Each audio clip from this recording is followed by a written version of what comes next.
বন্ধ হইতো এটা। আসসালামু আলাইকুম, শুভ সন্ধ্যা। বিডি ফিজিশিয়ান্স এর নিয়মিত আয়োজনে আবারও চলে আসলাম আপনাদের সামনে। আজকের ওয়েবিনার সঞ্চালনায় আমি আছি আপনাদের সাথে পুরোটা সময় জুড়ে, ডক্টর মাকসুদা জাহান আঁখি। সুপ্রিয় চিকিৎসক, আমরা আজকে আপনাদের সামনে এত গুরুত্বপূর্ণ একটা টপিক নিয়ে এসেছি, আপনারা জেনে আনন্দিত হবেন। আমাদের সাথে আজকে স্পিকার হিসেবে উপস্থিত আছেন বাংলাদেশের স্বনামধন্য dermatologist professor doctor Hasibur Rahman sir. Sir consultant dermatology Evercare hospital Dhaka, director Nexus hospital Mymensingh. Sir আজকে আমাদের সাথে আলোচনা করবেন আপডেটেড ম্যানেজমেন্ট অফ একনে নিয়ে। আমরা অত্যন্ত আনন্দের সাথে আপনাদেরকে জানাচ্ছি আমাদের আজকের এই সেশনে চেয়ারপারসন হিসেবে দায়িত্ব পালন করতে সদয় সম্মতি দিয়েছেন professor doctor Zinat Miraj Swapna madam. Madam consultant dermatology United Hospital Dhaka. Madam সম্পর্কে আসলে সেইভাবে বলার কিছুই নেই। আমরা যারা ডার্মাটোলজিতে আছি আমাদের অনেক স্বপ্নের আইকন থাকেন যাদেরকে দেখে আমরা আসলে শিখতে চাই। ঠিক সেরকম একজন অ্যাস্থেটিক ডিভা হচ্ছেন আমাদের ম্যাডাম। আমি ম্যাডামকে অনুরোধ করব আজকের অনুষ্ঠান শুরু করার জন্য এবং ম্যাডামের মাধ্যমে স্যারটার সেশন শুরু করবেন। Thank you so much, Akhi, for the kind, very kind words. Introducing Professor Hasibur Rahman is a privilege because and I will thank BD Physicians platform for giving me this opportunity to introduce Professor Hasibur Rahman. Professor Hasibur Rahman is what we say that he is an inspiration to all the dermatologists of Bangladesh in a way that he has been instrumental to forming associations and groups where dermatology is being dermatology difficult cases are being shared.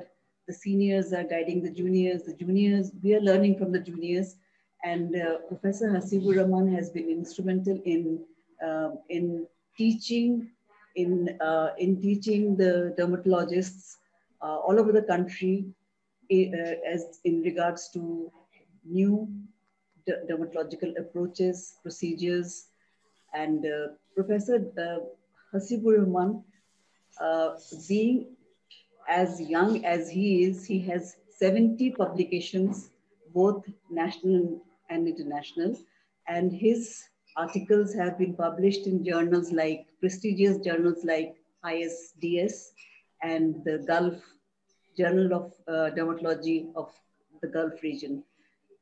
Professor Hasibur Rahman is what I should say, he's like a person that who as seniors we always interact with. He's my choto friend, from whom one of the group of friends who surrounds me and from whom we take a lot of encouragement, lot of new learnings. And today, as we say that whenever a person, the popular belief is that when a person comes to us as patients, comes to us dermatologists, they think that it's just skin deep. But in dermatology, everything is not skin deep. It is just more than that. And so many of the diseases, 70% of the diseases are linked to systemic diseases like vasculitis. We see and diagnose vasculitis by the symptoms we see on the skin. We have primary skin disorders, but to know dermatology, we have to know medicine, we have to know a lot of things which are more than skin deep. I will request Professor Hasib to talk about a topic which is a very common topic, but it needs a lot of awareness. It needs a lot of understanding, and it has so many new updates regarding to its management and to the treatment. So I invite Professor Hasibur Rahman to take the platform and to tell us and update us regarding the management of acne. Thank you. Professor Hasibur Rahman. Thank you very much, madam, for your very kind words and introduction. Assalamu alaikum, honorable chairperson and respected all the doctors of the BD Physicians of Bangladesh. I welcome you all to today's webinar.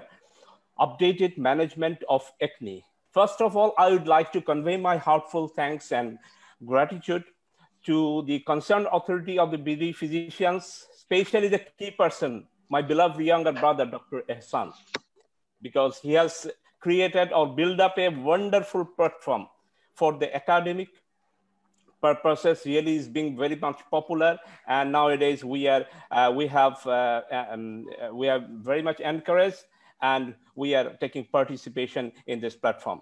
And at the same time, I would like to convey my thanks to the SJ Innovation and the Healthcare Pharmaceutical for their support and cooperation. Most common issues, acne, very easy to diagnose, but in fact, it is very difficult within a very short period of time to cover every aspect of acne. But I will try at my level best regarding updated management of acne. Thank you very much. So first, actually, acne is one of the commonest dermatological conditions in our daily practice. No doubt, this is very true. Maltreatment at the same time, also very common. So we need proper and appropriate management. And it is commonly associated with the disfigurement, pain, loss of confidence, as well as the depression. Now, actually, what is acne vulgaris? Acne, the word comes from acme, which means the point, and vulgaris means the common. And if we define it, acne vulgaris is a chronic inflammatory disease of pilosebaceous follicle that is characterized by comedones, papules, pustules, cysts, nodule, and often scar formation. It is self-limiting disease. Sometimes actually we consider it as a physiological condition because we know it is particular in the disease. It is very common, particularly in adolescents. 80% it occurs in adolescents. And it starts in the adolescent, frequently results in mid-20s. Mid-20s, maximum cases is being resolved. And peak age of incidence is 15 to 18 years. And uncommonly, sometimes we get neonatal acne. It is common in male child, and it also resolves spontaneously. If we consider about the age, both sexes, it is very common, but girls are coming to us because of their more cosmetic concern.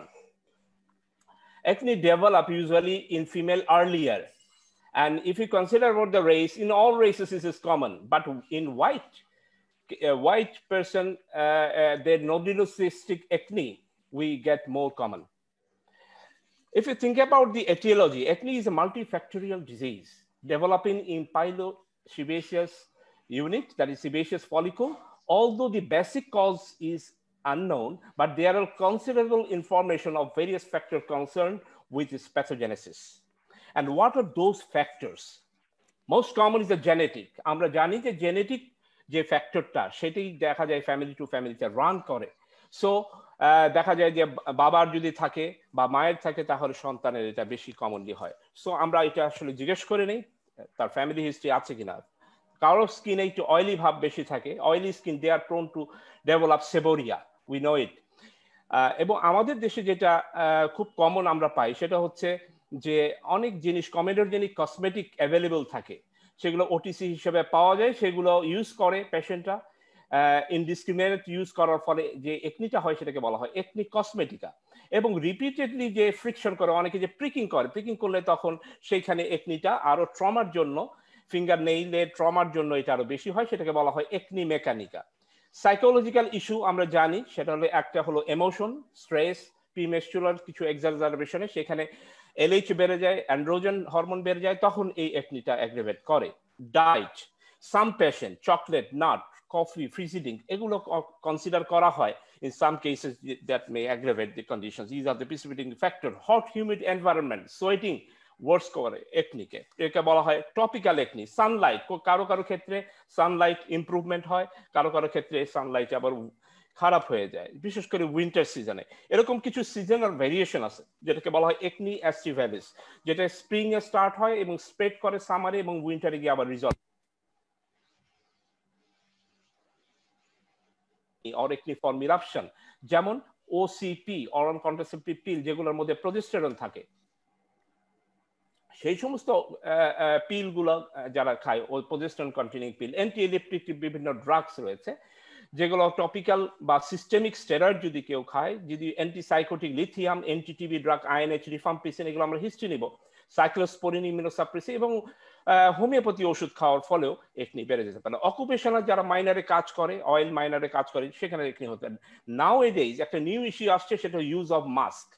এই mask use করার ফলেও আমাদের দেখা যাচ্ছে অনেকের এরকম facial acne হচ্ছে। Systemic কিছু ডিজিজ আছে that are closely associated with the acne, যেমন polycystic ovary, Cushing syndrome, acromegaly, androgenic tumour এবং কনজেনিটাল অ্যাড্রেনাল হাইপারপ্লাসিয়া। এখন আমরা যদি চিন্তা করি একনির প্যাথোজেনেসিসটা, প্যাথোজেনেসিসটা হচ্ছে exclusively it is a follicular disease with comedone formation. সেখানে কি হয়? কমেডন ফর্মেশনে আমরা abnormal follicular ক্যারাটিনাইজেশন, increase sebum production এবং অ্যাসোসিয়েশন উইথ দি কিউটিব্যাকটেরিয়াম একনি থাকে, সেটা ইনফ্লামেশন করে। কিভাবে করে? কিউটিব্যাকটেরিয়াম একনি দেখা যায় সে লাইপেজ এনজাইম লিবারেট করে, লাইপেজ পরে সিবামের উপর এটা কাজ করে সেটাকে ফ্যাটি অ্যাসিড তৈরি করে, সেই ফ্যাটি অ্যাসিডটা ইনফ্লামেশন করে, সেই ইনফ্লামেশনের পরে একনিটা ডেভেলপ করে প্যাপিউল, পাস্চুল, নোডিল এটসেট্রা। আমরা যদি কিছু ক্লিনিক্যাল ম্যানিফেস্টেশন দেখি, তাহলে আমরা যে মোস্ট কমন সাইট হচ্ছে আমরা জানি, সেটা হলো ফেস, এছাড়া ব্যাক বা চেস্টে হতে পারে, শোল্ডারে হতে পারে। এবং সেই একনি আমরা দুটো টাইপে ভাগ করতে পারি, একটা হচ্ছে নন ইনফ্ল্যামেটরি এবং ইনফ্ল্যামেটরি টাইপ। ইনফ্ল্যামেটরিটাকে বলা হয়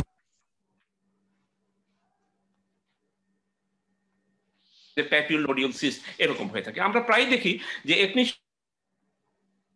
অ্যাসোসিয়েশন থাকে।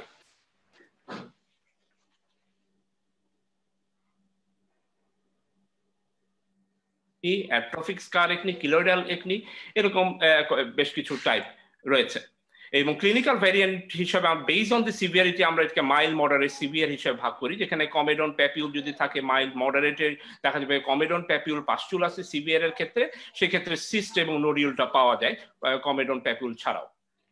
এবং আমরা এইভাবে গ্রেডিংও করে থাকি একনি সিভিয়ারিটির উপর, যেখানে গ্রেড 1, 2, 3, 4, সেখানে আমাদের কমেডন যদি পাওয়া যায় সেটাকে বলে গ্রেড 1, যেটা কমেডনের সাথে প্যাপিউল পাওয়া যায় গ্রেড 2, কমেডনের সাথে প্যাপিউলের সাথে পাস্চুল পাওয়া গেলে তখন গ্রেড 3, এবং পাস্চুল প্লাস নোডিউল এবং সিস্ট যদি থাকে তাহলে সেটাকে আমরা গ্রেড 4 এ কনসিডার করি। এছাড়া একটা স্পেশাল একনি আছে যেটাকে বলা হয় একনি ফালমিনেন্স, যেগুলো সবগুলোই থাকবে, সাথে আলসারেশন এবং ফিভার এবং আদার সিস্টেমিক ম্যানিফেস্টেশন থাকে। দিস ইজ আনকমন একটা।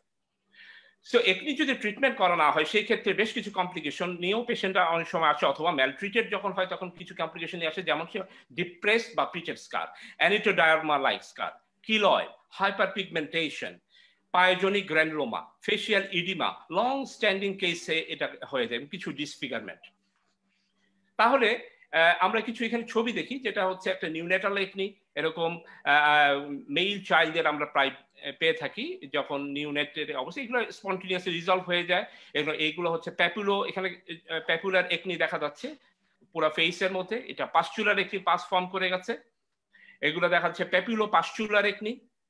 এখানে হচ্ছে কিছু প্যাপুলো নোডিউলার একনি, নোডিউলার একনি, নোডিউলোসিস্টিক একনি, এটা শুধু সিস্টিক একটা একনি।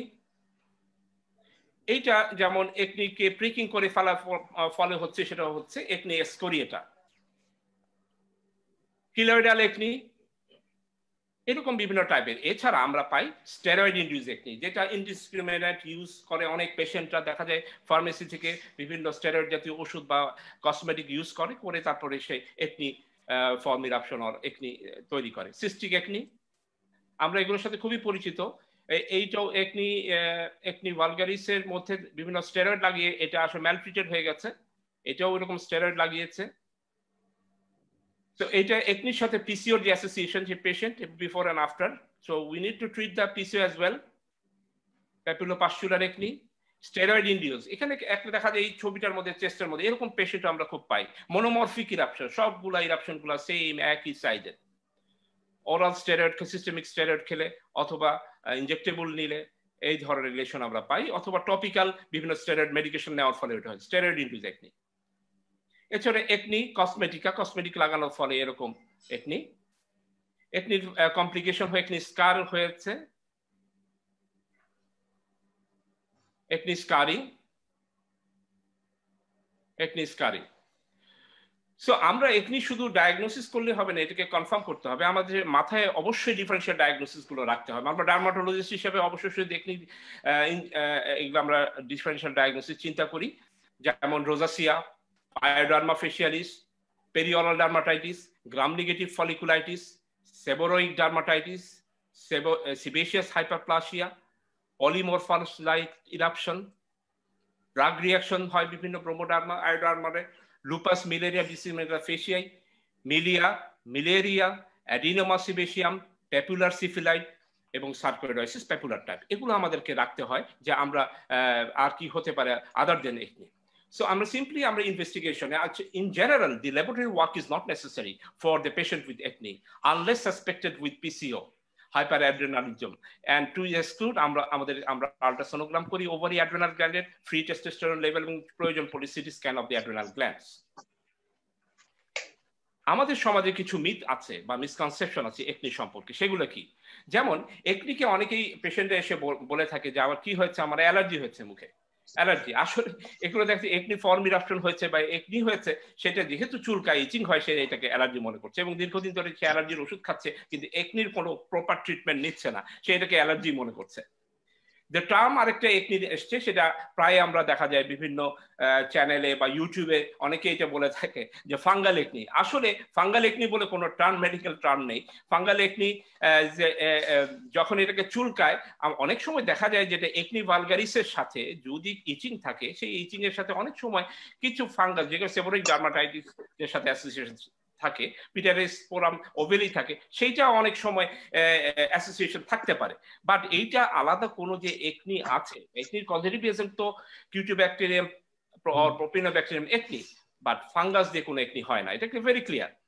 ফুড রেজাল্টিং একনি, অনেক পেশেন্ট বা অনেকে মনে করে অনেক খাবার খাওয়ার জন্য একনি হচ্ছে, বাট এটা কিন্তু স্টাবলিশ না। কনস্টিপেশন করলে একনি হয়, কিন্তু এগুলোর সাথে আসলে একনির কোনো সম্পর্ক নেই। আমাদের সমাজে এগুলো মিথ আছে।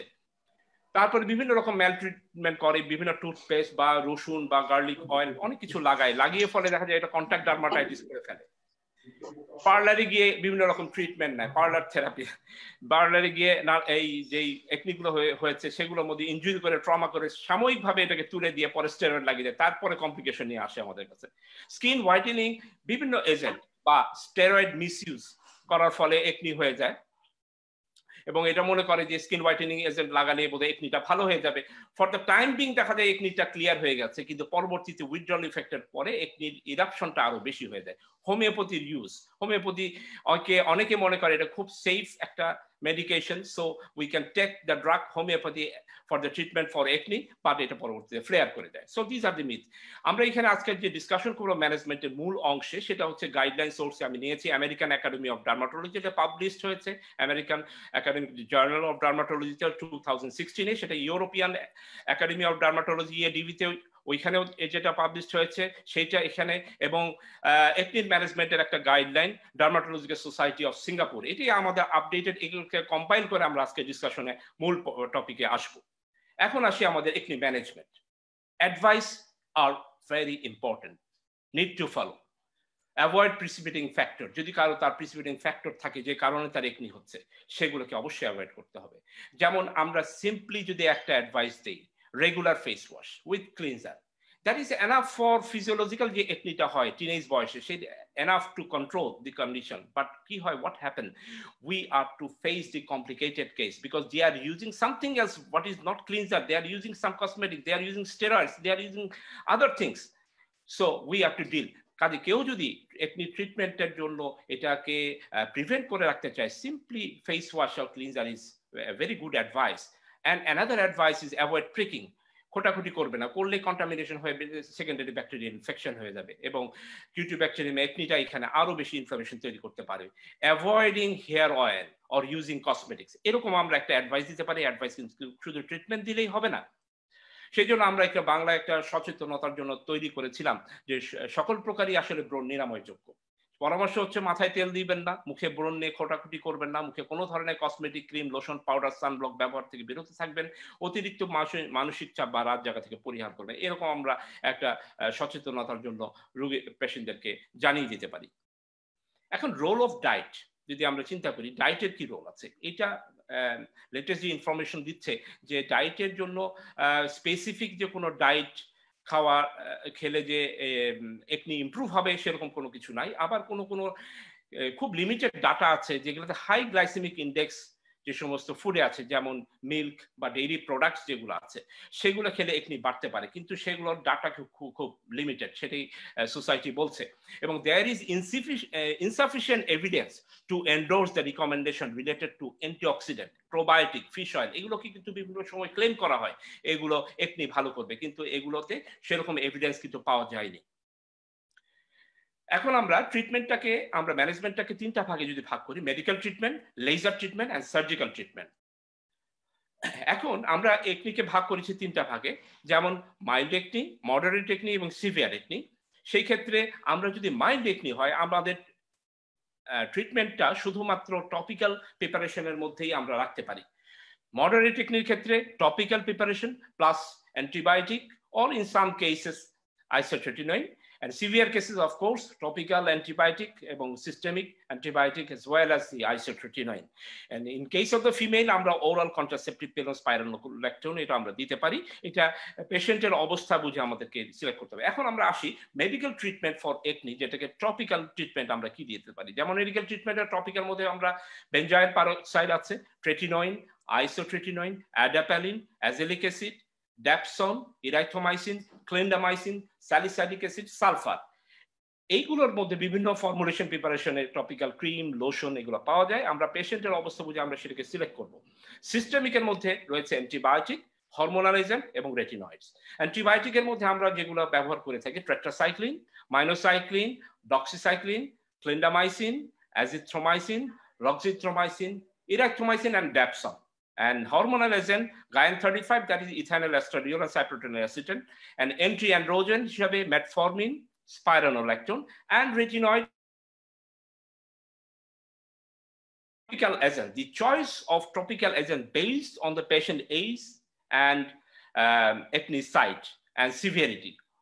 সো আমরা যখন টপিক্যাল এজেন্ট ইউজ করবো, অ্যান্টিবায়োটিকের কথা লেটেস্ট ইনফরমেশনে বলা আছে যে টপিক্যাল অ্যান্টিবায়োটিক অ্যালোন ইফেক্টিভ নয়, তাকে অবশ্যই টপিক্যাল আদার এজেন্টের সাথে মিক্স করে দিতে হবে, যেমন বেনজয়েল পারক্সাইড বা রেটিনয়েড। আরেকটা কথা এসছে যে ব্যাকটেরিয়ার যে রেজিস্ট্যান্সটা হয় এটা টপিক্যাল অ্যান্টিবায়োটিকে বেশি হয় দেন সিস্টেমিক অ্যান্টিবায়োটিক।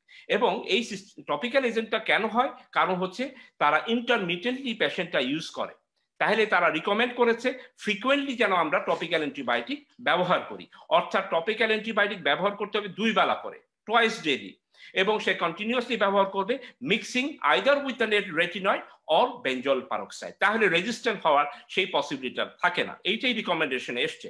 এবং most of the patient should be treated with the combined medication, তার কম্বিনেশন ইউজ করার রিকমেন্ডেশন এসছে। আরেকটা হচ্ছে অনেক সময় আমরা দেখা যায় বেনজয়েল পারক্সাইড বা রেটিনোইক অ্যাসিড ইউজ করলে দেখা যায় তার ইরিটেশন হচ্ছে, ইরাইথেমা হচ্ছে, কন্ট্যাক্ট ডার্মাটাইটিস হচ্ছে, সেই ক্ষেত্রে তারা রিকমেন্ডেশন করেছে শর্ট কন্ট্যাক্ট থেরাপি, অর্থাৎ একটা পেশেন্ট এই টপিক্যাল এজেন্টটা লাগাবে, 1-2 ঘন্টা রেখে তারপরে সে ওয়াশ আউট করে ফেলবে। It depends on the patient condition. এখন আমরা রেটিনয়েডটাকে চয়েস করব কমেডোনাল একনির ক্ষেত্রে, এবং বেনজয়েল পারক্সাইডটা ইউজুয়ালি বেটার চয়েস হবে নোডিলোসিস্টিক একনির ক্ষেত্রে। Inflammatory acne can be treated with the topical dapsone, specially in the women, and azelaic acid, যেখানে আমরা পোস্ট ইনফ্ল্যামেটরি হাইপারপিগমেন্টেশনের চান্স বেশি থাকে এবং ইনফ্ল্যামেশন থাকে, সেখানে অ্যাজেলিক অ্যাসিডকে চুজ করতে বলা হয়েছে। In case of the children, যাদের বয়স 12-র নিচে, তাদের ক্ষেত্রে যদি হয়ে যায় তাহলে টপিক্যাল মেডিকেশনে লিমিটেড থাকতে বলা হয়েছে, এবং সেই ক্ষেত্রে টপিক্যাল মেডিকেশন যেমন বেনজয়েল পারক্সাইড, রেটিনয়েড, অ্যাডাপালিন সাথে topical antibiotic, they are safe. আর in case of the pregnancy যদি আমাদের দিতে হয়, they have recommended to avoid retinoids as well as topical retinoids. এখন আসি আমরা সিস্টেমিক অ্যান্টিবায়োটিক আমরা দিব। সিস্টেমিক অ্যান্টিবায়োটিকের কথা বলা হচ্ছে moderate to severe type of একনির ক্ষেত্রে। অ্যান্টিবায়োটিকের আসলে এখানে রোলটা কি? অ্যান্টিবায়োটিকের লং টাইম দিতে হয়।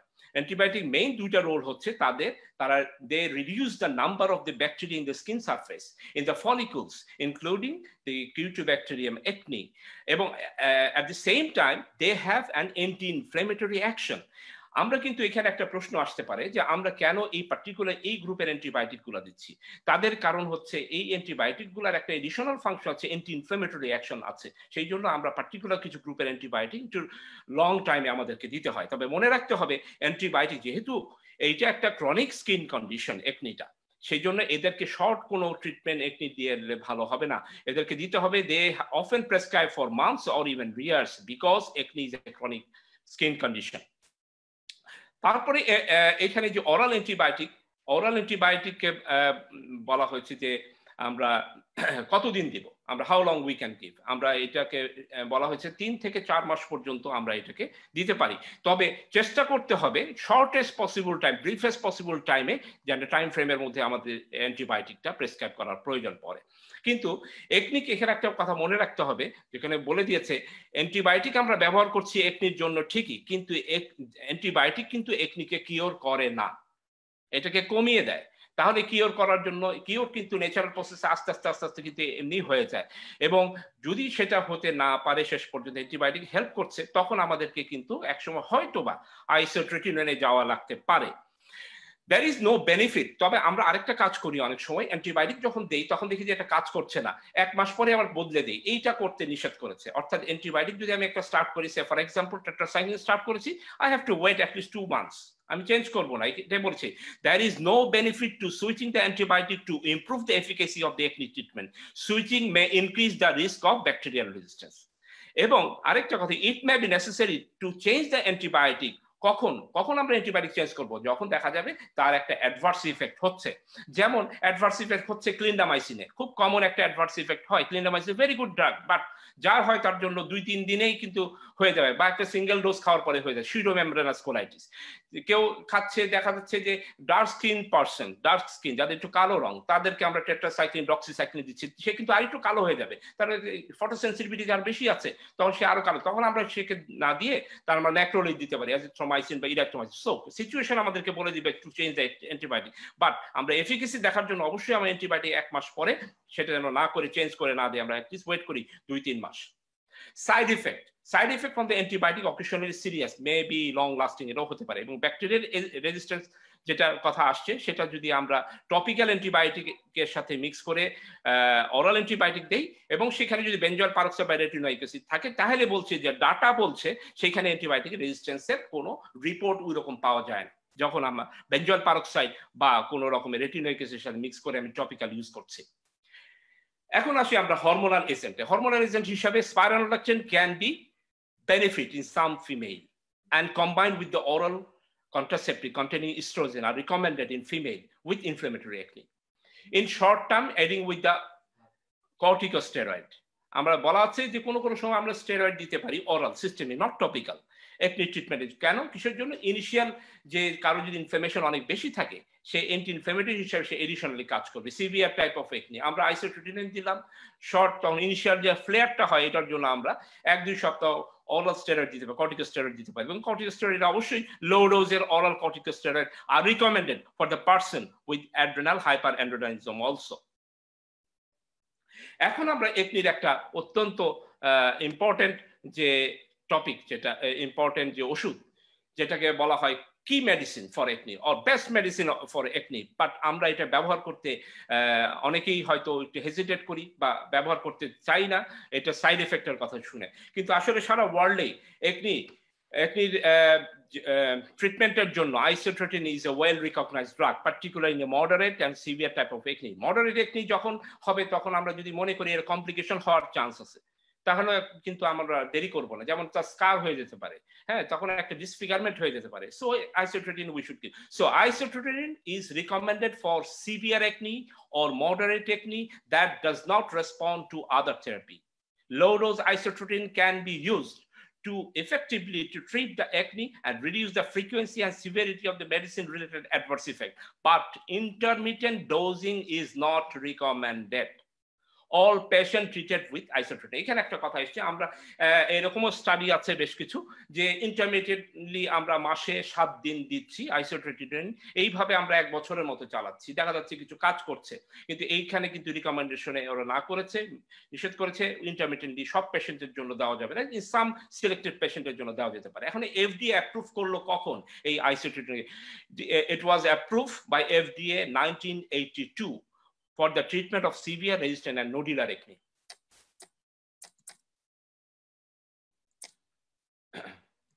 চলছে না কেন?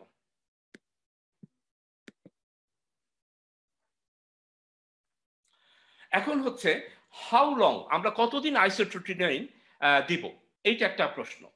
আমি এগুলো প্রশ্ন আকারে এখানে লিখেছি কারণ এই প্রশ্নগুলোই সবার মাঝে জিজ্ঞাসা থাকে যে most of the patient should be treated until their skin condition clear. পরিষ্কার কথা, যতদিন না ক্লিয়ার হবে ততদিন পর্যন্ত এটা চালাতে হবে। এটা হতে পারে ফিউ মান্থস, এটা সাধারণত তারা রিকমেন্ড করছে 4 থেকে 7 মাস, অর্থাৎ 16 to 30 উইকস। এই ক্ষেত্রে isotretinoin may be prescribed for years if we give as a low dose. Low ডোজে যদি আমরা দিই তাহলে কিন্তু আমরা ইভেন 1 বছরের মতো দিতে পারি। এখন taking oral isotretinoin relation with the food, ফুডের সাথে কি কোনো রিলেশন আছে? ইয়েস, আমরা যদি আইসোট্রেটিন খাই আফটার মিল তাহলে এটা অ্যাবজর্পশন ভালো হবে। এবং একটা প্রশ্ন হলো আইসোট্রেটিন যদি আমি খাই, ইনটেক করি, অর্থাৎ 20 মিলিগ্রাম আইসোট্রেটিন খেলাম, সেটা কাজ করতে কতদিন লাগবে? পেশেন্টটা তো জানতে চায় আমি কবে থেকে ভালো হওয়া শুরু হব। আসলে আইসোট্রেটিন কাজ করা শুরু করতে 7 থেকে 10 দিন লাগে, অর্থাৎ অ্যাটলিস্ট 1 উইক লাগে বের কাজ করতে। এবং এর একটা ভালো কাজ সম্পন্ন হয়ে যেতে পারে, দেখা যাবে যে 4 মাসের মাথায় একটা পেশেন্ট কিওর হয়ে যেতে পারে, 4 মাসের মাথায়। সেটা হতে পারে কিরকম, 5 জনকে যদি আমরা দিই 4 জনের এরকম অবস্থা হতে পারে, এগুলো স্টাডিতে বলছে। এখন আইসোট্রেটিন কিভাবে কাজ করে? In acne, আইসোট্রেটিন reduces the sebum production, they shrink the sebaceous gland, reduces the follicular occlusion and inhibits the growth of the bacteria as well, and they have anti-inflammatory properties.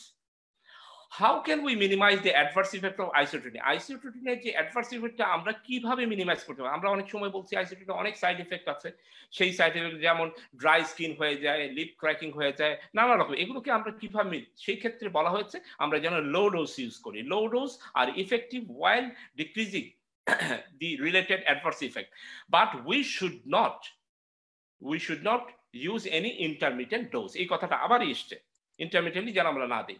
এখন আইসোট্রেটিন দেওয়ার আগে আমাকে কি কি ল্যাব টেস্ট করে নিতে হবে?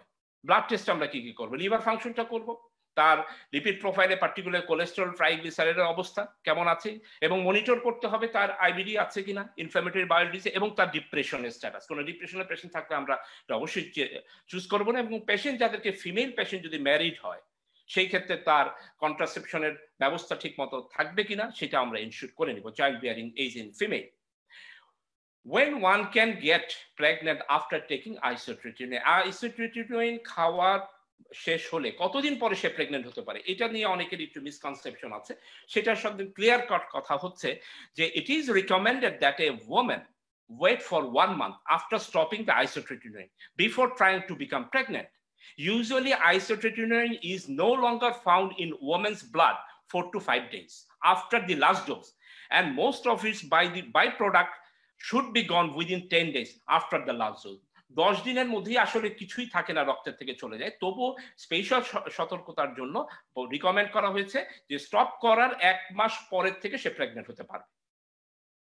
এখন আমরা আসি যে এই যে আইসোট্রেটিনিন কোনো কি মেনস্ট্রুয়েশনের প্রবলেম করে কিনা। হ্যাঁ, এটারও স্টাডি আছে যে আইসোট্রেটিনিন যাদেরকে খাওয়ানো হয়েছে কতগুলো ফিমেলের মেনস্ট্রুয়াল প্রবলেম হয়েছে। দেখা যাচ্ছে কারো কারো এটা অলিগোমেনোরিয়া, কারো মেনোরেজিয়া, কারো অ্যামেনোরিয়া, হ্যাঁ, কারো ডিসমেনোরিয়া, এরকম হয়েছে আর কি। সেটাও পার্সেন্টেজ কি একটা সাম পার্সেন্টেজ, কারণ তখন সিরামে তাদের এলএইচটা বেড়ে যায়, তখন তাদের মেনস্ট্রুয়াল সাইকেল একটু প্রবলেম হয়। আইসোট্রেটিন কি কোনো বার্থ কন্ট্রোল পিল যদি কেউ খায় সেক্ষেত্রে কি কোনো ইন্টারফেয়ার করবে কি না? সেক্ষেত্রে বলা হয়েছে যে যদি বার্থ কন্ট্রোল পিলের মধ্যে প্রজেস্টেরন থাকে, সেই প্রজেস্টেরন পিলের ক্ষেত্রে আইসোট্রেটিনের একটা ইন্টারাকশন আছে, অর্থাৎ এটা তখন আর কাজ করবে না, এই পিলটার তখন ফাংশনিং হবে না। সুতরাং ওই পিল না দেওয়াই ভালো আইসোট্রেটিনের সাথে। আর আইসোট্রেটিনের সাথে যে আমরা অ্যান্টিবায়োটিক দিব, তাহলে আমরা কোন অ্যান্টিবায়োটিক দিতে চাবো। আমরা দিতে পারি ক্লিন্ডামাইসিন, আমরা দিতে পারি ম্যাক্রোলিড, অ্যাজিথ্রোমাইসিন সহ এগুলো দিতে পারি, কিন্তু আমরা যেন টেট্রাসাইক্লিন বা ডক্সিসাইক্লিন গ্রুপের কোনো ওষুধ না দেই এর সাথে। কারণ কি করে, তাদের ড্রাগ ইন্টারাকশন আছে, এটা সিউডো টিউমার সেরিব্রি করে, তখন তাদের ওই ইন্ট্রাঅকুলার প্রেশারটা বেড়ে যায়, তখন সেই সিমটমগুলো ডেভেলপ করতে পারে। সো এই ক্ষেত্রে আমাদের একটু কশাস হতে হবে। এছাড়া আমাদের একটা কমন প্রশ্ন, আমরা তো ফিমেল নিয়ে বলছি যে আইসোট্রোটিনে ফিমেলের এই সাইড এফেক্ট আছে, প্রেগনেন্ট হতে পারবে না, এই সাইড এফেক্ট, কিন্তু মেইলের ক্ষেত্রে কি কোনো ফার্টিলিটিতে প্রবলেম আছে? এইরকম একটা স্টাডি আছে যে 50 জন মেইলের এরকম স্টাডি করা হয়েছে 17 থেকে 32 বছরের মধ্যে। দেখা গেছে সেই সমস্ত পেশেন্টদেরকে আইসোট্রোটিন খাওয়ানো হয়েছে, তাদের স্পার্মের ভলিউমের বা কাউন্টের বা মর্টিলিটির বা মরফোলজির কোনো সেরকম পরিবর্তন হয়নি। So it is clearly said it is safe for the male. এখন আইসোট্রোটিন যারা খায় তারা কি ব্লাড ডোনেট করতে পারবে? ইয়েস, তারা ব্লাড ডোনেট করতে পারবে যে কাউকে, ওতে কোনো অসুবিধা নেই, তবে তারা প্রেগনেন্ট কোনো ওমেনকে ব্লাড ডোনেট করতে পারবে না। এবং আইসোট্রোটিন আমরা দিব, তার এজ লিমিটটা কত বলা আছে, আইসোট্রোটিনকে 12 বছরের নিচে না দেওয়ার জন্য। আইসোট্রোটিন সেটারও আবার স্টাডি আছে, আইসোট্রোটিন 12 বছরের নিচে যাদেরকে দেওয়া হয়েছে তাদের ক্ষেত্রে দেখা গেছে যে তাদের প্রিমেচিউর ক্লোজার হয়ে যায়, এফিশিয়াল ক্লোজার, কিন্তু সেটা যদি আবার লো ডোজে দেওয়া হয় তাহলে সেক্ষেত্রে আবার হয় না। কিন্তু রিকমেন্ডেশন এসছে আমরা আইসোট্রোটিন ইউজ করলে after the age of 12 we can give it. আইসোট্রোটিনের সাথে প্রেগনেন্সিতে সম্পর্ক আছে, ল্যাকটেশনের কি কোনো সম্পর্ক আছে? ইয়েস, এটা নিয়ে স্টাডি সেরকম ভাবে হয়নি যে আসলে ল্যাকটেটিং মাদারকে ওইভাবে দেওয়া হয়নি, স্টাডিও ওই রকম ভাবে হয়নি, কোনো রকম স্টাবলিশ ডাটা নাই যে ব্রেস্ট ফিডিং এর ক্ষেত্রে কোনো প্রবলেম করবে কিনা চাইল্ডের ক্ষেত্রে। সেজন্য এটাকে আমরা যদি দিতে চাই তাহলে আমাদের কশাসলি দিতে হবে, better to avoid for the nursing women. এখন প্রেগনেন্সি নিয়ে আমাদের সবচেয়ে বেশি চিন্তা, আইসোট্রোটিনের প্রেগনেন্সিতে কি হয়, এটা একটা পোটেনশিয়াল টেরাটোজেন আইসোট্রোটিনে, সেটা কি করতে পারে, ফিটাল অ্যাবনর্মালিটিস করতে পারে, যেমন ক্লেফট লিপ করতে পারে, আয়ের ডিফেক্ট করতে পারে, মেন্টাল বিভিন্ন রিটার্ডেশন করতে পারে, হ্যাঁ, তো আমাদের ক্র্যানিও ফেসিয়াল বা কার্ডিয়াক বা সেন্ট্রাল নার্ভাস সিস্টেম ডিফেক্ট করতে পারে, ইভেন মিসক্যারেজ হয়ে যেতে পারে। সো এগুলোরও স্টাডি আছে, এগুলো সাইড ইফেক্ট এবং পোটেনশিয়াল অ্যাডভার্স ইফেক্ট। আর তারপরে দেখা যাচ্ছে আমরা ডোজ কি দিব, এটা নিয়ে অনেক স্টাডি আছে, 2020 সালে এপ্রিল মাসে আপডেট হয়েছে ডার্মাটোলজির মেডস্কেপে। সেখানে বলা আছে আইসোট্রোটিন আমি যদি দেই, isotretinoin therapy should be initiated 0.5 milligram per KG body weight for 4 weeks. প্রথমে যখন আমরা শুরু করব 0.5 মিলিগ্রাম ডোজে শুরু করব, আস্তে আস্তে পরবর্তীতে তার রেসপন্স আমরা বাড়াতে পারি। এবং কো অ্যাডমিনিস্ট্রেশন উইথ দ্য স্টেরয়েড আমরা ইনিশিয়ালি যদি ফ্লেয়ার হয় আমরা শর্ট কোর্সে আমরা স্টেরয়েড দিতে পারি ইনিশিয়াল ফ্লেয়ারটাকে মিনিমাইজ করার জন্য। আচ্ছা, এখন কথা হলো যে স্টাডিতে শো করছে যে আইসোট্রোটিনে একদম কোনো সাইড এফেক্ট হবে না, অর্থাৎ কোনো রকমের কোনো প্রবলেম করবে না, সেই ডোজটা কত, সেটা হচ্ছে 0.1 মিলিগ্রাম। 0.1 মিলিগ্রাম, দ্যাট ইজ যে একটা 60 কেজি ওজনের একজনকে 6 মিলিগ্রামের ট্যাবলেট, 5 মিলিগ্রামের ট্যাবলেট যেমন বাইরে পাওয়া যায়, ইন্ডিয়াতে পাওয়া যায়, সেইটা যদি কেউ দেয় তার কিছুই কিন্তু কোনো সাইড এফেক্টই হবে না, যে অ্যাডভার্স ইফেক্ট যেগুলো হয়ে থাকে স্কিন ড্রাইনেস হয়ে, চিলাইটিস হয়ে যেগুলো হয় হবে না। কিন্তু আমরা যদি দিতে চাই কিছু কিছু পেশেন্টের যাদের বেশি হয়, তারা 0.5 মিলিগ্রাম দিয়ে যদি প্রবলেম হয় তখন আমরা we can start with 0.2 or 0.3 এরকম বলা আছে, বা 0.4 মিলিগ্রাম লোয়ার ডোজ, এটাকে বলা হয় লোয়ার ডোজ, অর্থাৎ লেস দেন 0.5 মিলিগ্রাম যদি ডোজটা হয় সেটাকে বলা হয় লোয়ার ডোজ। আমরা হায়ার ডোজ, তবে এটাই সত্যি কথা, আমি যদি ইফেক্টিভিটি ভালো পেতে চাই তা আমাকে ডোজ বাড়াতে হবে, সেটা তারা বলেছে ডোজ বাড়াতে। লোয়ার ডোজে দিলে আমাকে শিডিউলটা তখন অনেক লম্বা হয়ে যাবে। তবে ইন্টারমিডিয়েন্ট, আবারও এখানে স্টাডিতে এসছে লোয়ার ইন্টারমিডিয়েন্ট ডোজ শিডিউল যেটা পার উইক কে প্রতি মাসে দেওয়া হয় is not effective for the long lasting effectivity নাই। এখন আমরা আসি আইসোট্রোটিনের সাইড ইফেক্ট, যেটা নিয়ে এত কথা, সেটা হচ্ছে side effect isotretinoin is actually dose dependent. সাধারণত সাইড ইফেক্ট গুলো 1 মিলিগ্রাম পার কেজি পার ডেতে, nearly all patient will have side effect, whereas 0.1 milligram per kg per day, most of the patient will not. So range and the severity of the side effect is dose dependent and personal factor also. কারো দেখা যাচ্ছে যে হচ্ছে 20 milligram করে daily খেলে হচ্ছে, কারো আবার 20 মিলিগ্রামে কিছুই হচ্ছে না। সো এটা কিন্তু পার্সোনাল ভেরিয়েশন আছে। তো এখন যেটা হয় একনি কি হতে পারে, আমরা যদি একনির ফ্লেয়ারের যে কথাটা এসছে সাধারণত 0.5 মিলিগ্রামের উপরে যখন যায় তখনই একনিটা একটু ফ্লেয়ার করে। আমরা যদি 0.5 মিলিগ্রামের নিচে রাখি ডোজটা পার কেজি পার ডেতে, তাহলে কিন্তু ওইরকম একটি ফ্লেয়ার ইনিশিয়ালটা হয় না, এটা এখানে বলেছে। কি কি হতে পারে সাইড এফেক্ট, যেমন ড্রাই স্কিন, ফ্র্যাজাইল স্কিনটা কেটে ভেঙে যেতে পারে, ক্র্যাক হয়ে যেতে পারে, ড্রাই লিপ, চিলাইটিস, হ্যাঁ এগুলো হয়। তারপরে ড্রাই আইস, ড্রাই থ্রোট, ড্রাই মাউথ, এবং নোজটা ড্রাই হয়ে ন্যাজাল ব্লিডিং হতে পারে। এছাড়া অ্যানাল মিউকোসাতে হয়ে ওইখানে ব্লিডিং হতে পারে, জেনিটালিয়াতে হতে পারে, ডিসপেরোনিয়া হতে পারে, ডিসকমফোর্ট ডিউরিং সেক্সুয়াল ইন্টারকোর্স, এগুলো আমাদের মাথায় রাখতে হবে।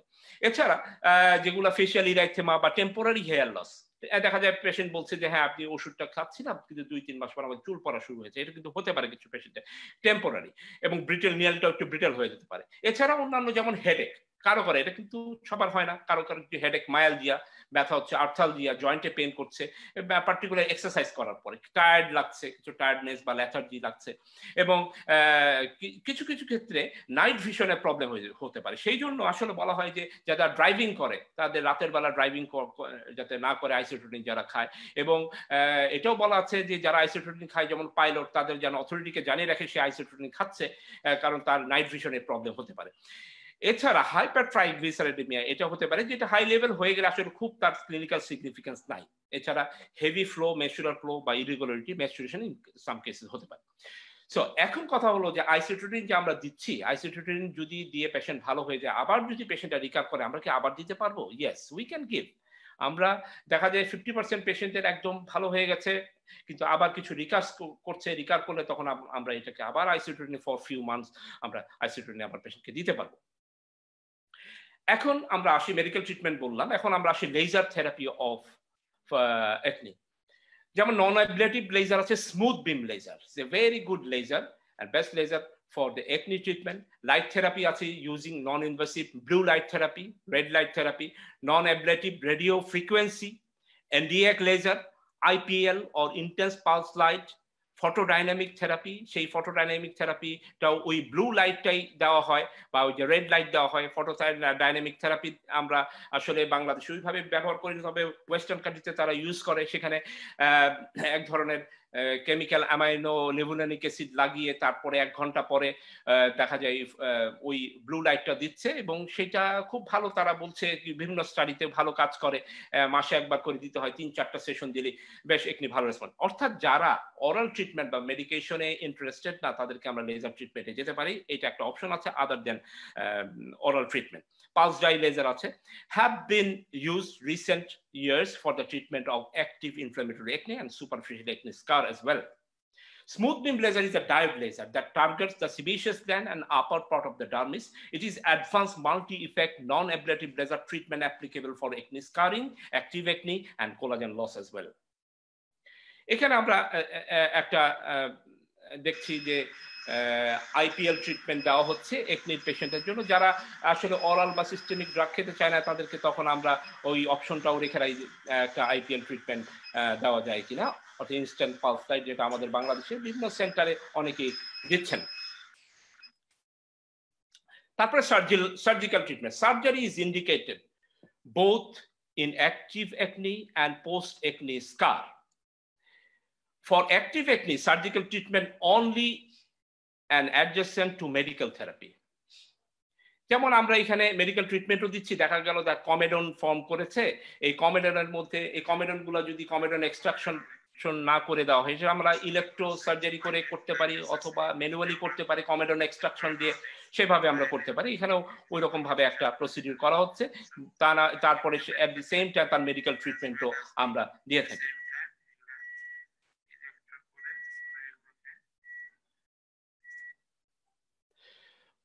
প্রসিডিউরের মধ্যে কমেডন এক্সট্রাকশন, সাবসিশন, দেখা গেল যে একনি হয়ে কমপ্লিকেশন হয়ে একনি স্কার হয়েছে, সেই স্কারের মধ্যে সাবসিশন করছি, ডার্মাল অ্যাব্রেশন, বা যদি আমরা এক্সিশন করতে চাই পাঞ্চ এক্সিশন করে আমরা রিমুভ করে দিতে পারি। Chemical peeling and other modalities other then oral treatment. কিছু ইন্টারন্যাশনাল থেরাপি, অর্থাৎ একটা সিস্টিক একনি আছে শক্ত হয়ে গেছে, কিলয়েডাল একনি হয়েছে শক্ত, সেখানে ইন্টারন্যাশনাল থেরাপি। ক্রায়োথেরাপি দিয়ে ওটাকে সফটেনিং করা যায়। Micro dermabrasion, dermapen, micro needling therapy ও ডার্মা রোলার দিয়ে করতে পারি। Radio frequency micro needling therapy, এগুলো আমাদের আলাদা modalities. A patient may need more than one type of treatment. দেখা যাচ্ছে দুইটা ট্রিটমেন্টই একটা ট্রিটমেন্ট কম্বিনেশন করা লাগে। Proper case selection is very important for ensuring satisfactory result. যেমন আমরা কেমিক্যাল পিলিং যদি বলি, superficial chemical peel is a process of applying a chemical agent to the skin so as to cause the controlled destruction of the epidermis leading to exfoliation. Glycolic acid, salicylic acid এবং TCA ট্রাইক্লোরোএসিটিক acid আর commonly use. এখানে glycolic acid আমরা কত percent use করতে পারি? 40 to 50% use করা হয়। 30 থেকে 50% আমরা শুরু করব লো ডোজ থেকে। স্যালিসাইলিক অ্যাসিডও এরকম 30 to 50% এর মধ্যে, ট্রাইক্লোরোএসিটিক অ্যাসিডও এরকম 15 to 50% এরকম পেশেন্টের উপর কন্ডিশন আমরা ইউজ করতে পারি। এই সাধারণত এই তিনটা কেমিক্যালি ব্যবহার করা হয়। Superficial peel which produce the injury to the limited epidermis are effective for the mild to moderate acne and are safe and effective in reducing the papule, pustule and comedone count. এছাড়া যে medium depth পিল যেগুলো আছে সেটাও আমরা ব্যবহার করতে পারি acne scarring এর ট্রিটমেন্টের ক্ষেত্রে। যেমন প্যাপিলারি ডার্মিসে এটা যাবে, তাই সেখানে ইনজুরি করে, পরে সেটা একনি স্কারিং এর জন্য এই কেমিক্যাল পিলিংটা কাজ করে।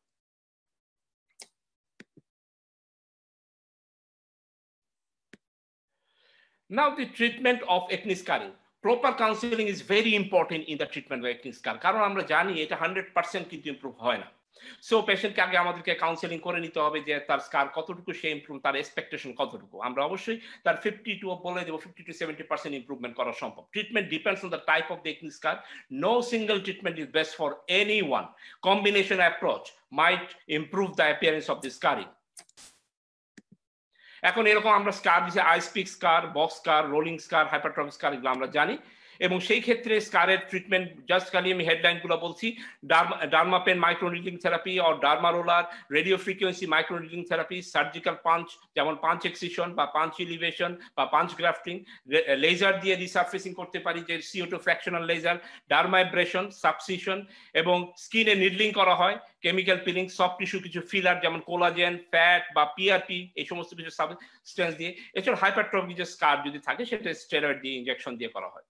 যেমন এখানে একটা দেখা যাচ্ছে যেটা হচ্ছে ডার্মাপেন মাইক্রোনিডলিং ট্রিটমেন্ট। এটা আমাদের অনেক ডার্মাটোলজিস্ট রেগুলার ইউজ করছেন এবং একনি স্কারিং এর জন্য one of the best model of the treatment for acne scarring. এরকম একটা পেন থাকে, সেই পেনের মধ্যে আমরা প্রথমে লোকাল অ্যানেস্থেটিক দিয়ে নেই, তারপর অ্যানেস্থেটিক দেওয়ার পরে স্টেরিলিটি মেনটেন করে ওই এরিয়াগুলোতে ডার্মোপেন দিয়ে ওই বিভিন্ন অ্যাঙ্গেলে এটাকে মুভ করানো হয় এবং 2-3 সপ্তাহ অন্তর অন্তর এই ডার্মোপেন ট্রিটমেন্ট করা হয়। তারপর এইখানে যে একটা ছবি আসছে সেটা হচ্ছে এই পেশেন্টটাকেও আমরা করা হচ্ছে রেডিও ফ্রিকোয়েন্সি মাইক্রোনিডলিং থেরাপি, সেটাও আরেকটা modalities of treatment, very good modalities of treatment for acne scarring. আমরা এখানে কিছু ছবি যদি দেখি বিফোর এন্ড আফটার, আমরা বিভিন্ন ট্রিটমেন্ট দিয়েছিলাম, পেশেন্টগুলো ইমপ্রুভমেন্ট হয়েছে, মেডিকেল ট্রিটমেন্ট, কখনো সার্জিক্যাল ট্রিটমেন্ট, কখনো কম্বিনেশন অ্যাপ্রোচ দিয়েছি, সেগুলোর কিছু ছবি এখানে দেখা যাচ্ছে। So actually acne although is a very common condition but sometimes patient অনেক কমপ্লিকেশন নিয়ে আসে। সো আমাদেরকে প্রপার ওয়েতে অ্যাপ্রোচ করলে পেশেন্টগুলোকে অবশ্যই কিওর করা সম্ভব, এটাই হচ্ছে মূল কথা। So take home message is the acne is a very common skin problem and with great cosmetic concern it is curable, but treatment modalities কিন্তু ভ্যারি করে এবং অ্যাপ্রোপ্রিয়েট ট্রিটমেন্ট করতে হবে। একনির মতো দেখা যায় এমন কিছু কিছু জিনিস আছে যেটাকে মিমিকিং একনি বলা হয়, যেগুলো ডিফারেন্সিয়াল ডায়াগনোসিস, সেগুলো কিন্তু খুব আনকমন না। To achieve the successful treatment of acne needs patient education about the disease as well as the avoiding the comedogenic cosmetic and other substances that aggravating the acne. Topical steroid is absolutely contraindicated for the acne. Avoid magic improvement by steroid. All treatment facilities nowadays available in Bangladesh. যেমন সেজন্য আমরা এক কথায় যদি মানুষকে সচেতন করার জন্য বলতে চাই, চর্মরোগ জটিল হয় আন্দাজে স্টেরয়েড নয়, বিশেষজ্ঞের পরামর্শ নিন, সুস্থ থাকুন আগামী দিন। Thank you very much for your patience hearing. অসংখ্য ধন্যবাদ স্যার আপনার এই অনবদ্য প্রেজেন্টেশনের জন্য। গত 1 ঘন্টা আমরা মনোমুগ্ধ হয়ে একনের আদ্যপান্ত জানলাম একনি সম্পর্কে প্রচলিত মিথ সম্পর্কে, আমরা যেসব অপচিকিৎসার শিকার হই সেই সম্পর্কে, এবং একনের প্রপার ম্যানেজমেন্ট সম্পর্কে। আমরা সবাই এই প্রেজেন্টেশন থেকে দারুণভাবে উপকৃত হয়েছি। এরপরেও আমরা চাইবো আমাদের সম্মানিত chairperson professor doctor Zinat Mira Swapna madam যদি প্রেজেন্টেশনের সাথে আরো কিছু যোগ করতে চান, আমরা সরাসরি চলে যাব ম্যাডামের কাছে।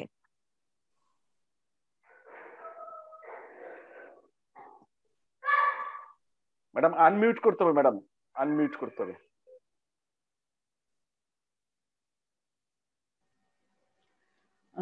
Thank you very much for this. Thank you, Professor Hasib, for this elaborate presentation. Doctor হাসিবের মোটামুটি সব পয়েন্টসই টাচ করেছে, and because this is a topic which would need few hours to discuss, ওইটাকে he has beautifully যেসব পয়েন্টসে importance দেওয়া দরকার, the new drugs use করা বা নিউ ড্রাগ ইউজ করার ভয়টা কেটে যাওয়া, বা নিউ ড্রাগ যেটা এমফাসাইজ করলো অন রেটিনয়েডস, সেটার ব্যাপারে সে বললো in details. So that is very important. That is one of the drugs যেটা আমাদের which we need as dermatologists to help our patients. And any drug, as a doctor, when we use, we have to know the effects as well as the side effects, তাই না? So Dr. Hasiber প্রেজেন্টেশনের মধ্যে আমার বেশি add করার কিছু নাই। একটা জিনিস আমি বলবো, Dr. Hasib has mentioned about there was a concern about depression associated with isotretinoin.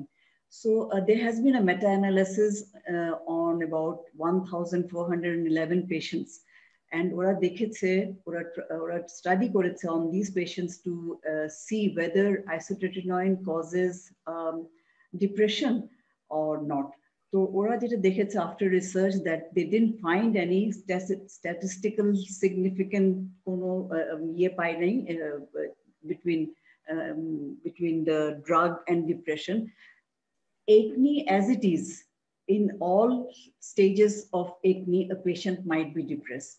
কিন্তু ওরকম কিন্তু মেটা অ্যানালাইসিস ওরা কিন্তু পায় নাই, এটা একটা জিনিস। So that is a very good point for us, because আগে বলতো যে অ্যাকুটিন খেয়ে মানুষ সুইসাইড করে, সেটা কিন্তু এখন একটু চেঞ্জ হচ্ছে একটা। এটা আরেকটা হলো যে ডক্টর হাসিব যেটা বলেছেন that and we all know that Cutibacterium acne is one of the agents which causes inflammation. It causes inflammation in various ways. আমরা একটা জিনিস বলতে পারি যে Cutibacterium acne তো সবাই আর মুখে আছে, এটা তোমার মুখেও আছে, ডক্টর হাসিবের মুখেও আছে, আমার মুখে আছে। সো আমার মুখে acne হচ্ছে না বা তোমার মুখে হচ্ছে কেন? Then a question might come from the audience. এটার কথা দুইটা কথা বলছে, একটা হলো যে Cutibacterium acne may cause hypersensitivity. So that explains why not everyone gets acne due to Cutibacterium presence. যারা hypersensitive to Cutibacterium থাকে ওদেরই হয়তো acne হয়। আর acneর আরেকটা ফ্যাক্টর যেটা ডক্টর হাসিব বলেছেন that genetic কারণটা it plays a big role. এটা আরেকটা জিনিস ভেরি ইন্টারেস্টিং যেটা আমি এই প্রেজেন্টেশন হওয়ার আগে I was looking through papers, and Dr. Hasib, I saw that Cutibacterium acne যখন when it happens, it is a Swedish study, and this was done in October 2017, which says that in young teenage males who get acne, ওদের মধ্যে দেখা যায় early onset of prostate cancer. Why so? Oরা they have said that there might be a possible link of Cutibacterium acne might be the common agent, like Streptococci is a common agent in streptococcal sore throat and rheumatic heart disease. So Cutibacterium acne যদি young male দের হয়, আর আমরা যদি এটাকে control, আমরা in severe acne যদি young male দের আমরা control না করি, so we may have this complication. So এটা আরেকটা যেটা ডক্টর হাসিব বলেছেন spironolactone use আমরা করব, because এখন acne is not limited to only the আমরা বলতাম এটা বয়সন্ধিকালের একটা ওষুধ, it comes in the teenager মধ্যে আসে, এখন দেখা যায় pre-teens-এও আসতেছে, neonates-এও আসতেছে, and it persists beyond 25-30 years পরেও persist করে, স্পেশালি মেয়েদের ক্ষেত্রে দেখা যায় 40-45 পর্যন্ত এটা কিন্তু হতেই থাকে, and they don't respond well to the treatment. So এইসব মহিলাদের ক্ষেত্রে আমরা যদি what we can do is we can add spironolactone to the treatment regime. Spironolactone একটা ভয় আছে, একটা ভয় 10-25% patients getting spironolactone may get primary breast cancer. কিন্তু আরেকটা স্টাডিও পাশাপাশি প্যারালালি হয়েছে, অনেকগুলো স্টাডি হয়েছে প্যারালালি, সেটা হলো যে a patient who is recovering from breast cancer will not, দেখা গেছে যে ওদেরকে যদি আমরা স্পাইরোলেকটন দিই ওদের কিন্তু ইয়ে হয় না, মানে আবার রিল্যাপস অফ ব্রেস্ট ক্যান্সার হয় না। দ্যাট ইজ দ্য, এগুলি সব স্টাডি হচ্ছে, এগুলি হয়তো মেবি আবার হয়তো কিছু চেঞ্জও আসতে পারে, but we have to be careful regarding spironolactone because 10 to 25% cases primary breast cancer হতে পারে। আমরা যদি দিই, আমরা স্পাইরোলেকটনের সঙ্গে যদি ওরাল কন্ট্রাসেপটিভ যদি একসঙ্গে মিলাই, then we get better result for recalcitrant acne in older women. ছেলেদেরকে তো কোনোদিনই দেওয়া যাবে না বিকজ এটা গাইনোকোমেশিয়া করতে পারে। So this is about acne যেটা বলছিলাম। এটা আরেকটা হলো যে we have few new drugs, like একটা তো এটা হলো যে aldosterone antagonist drug spironolactone, আরেকটা নতুন ড্রাগ এসেছে which is androgen receptor inhibitor, that is called ওটার নাম এখন আমার মুখস্থ হয়নি, but I can look up and say ওটার নাম is কি নাম বলো Hasib? It's called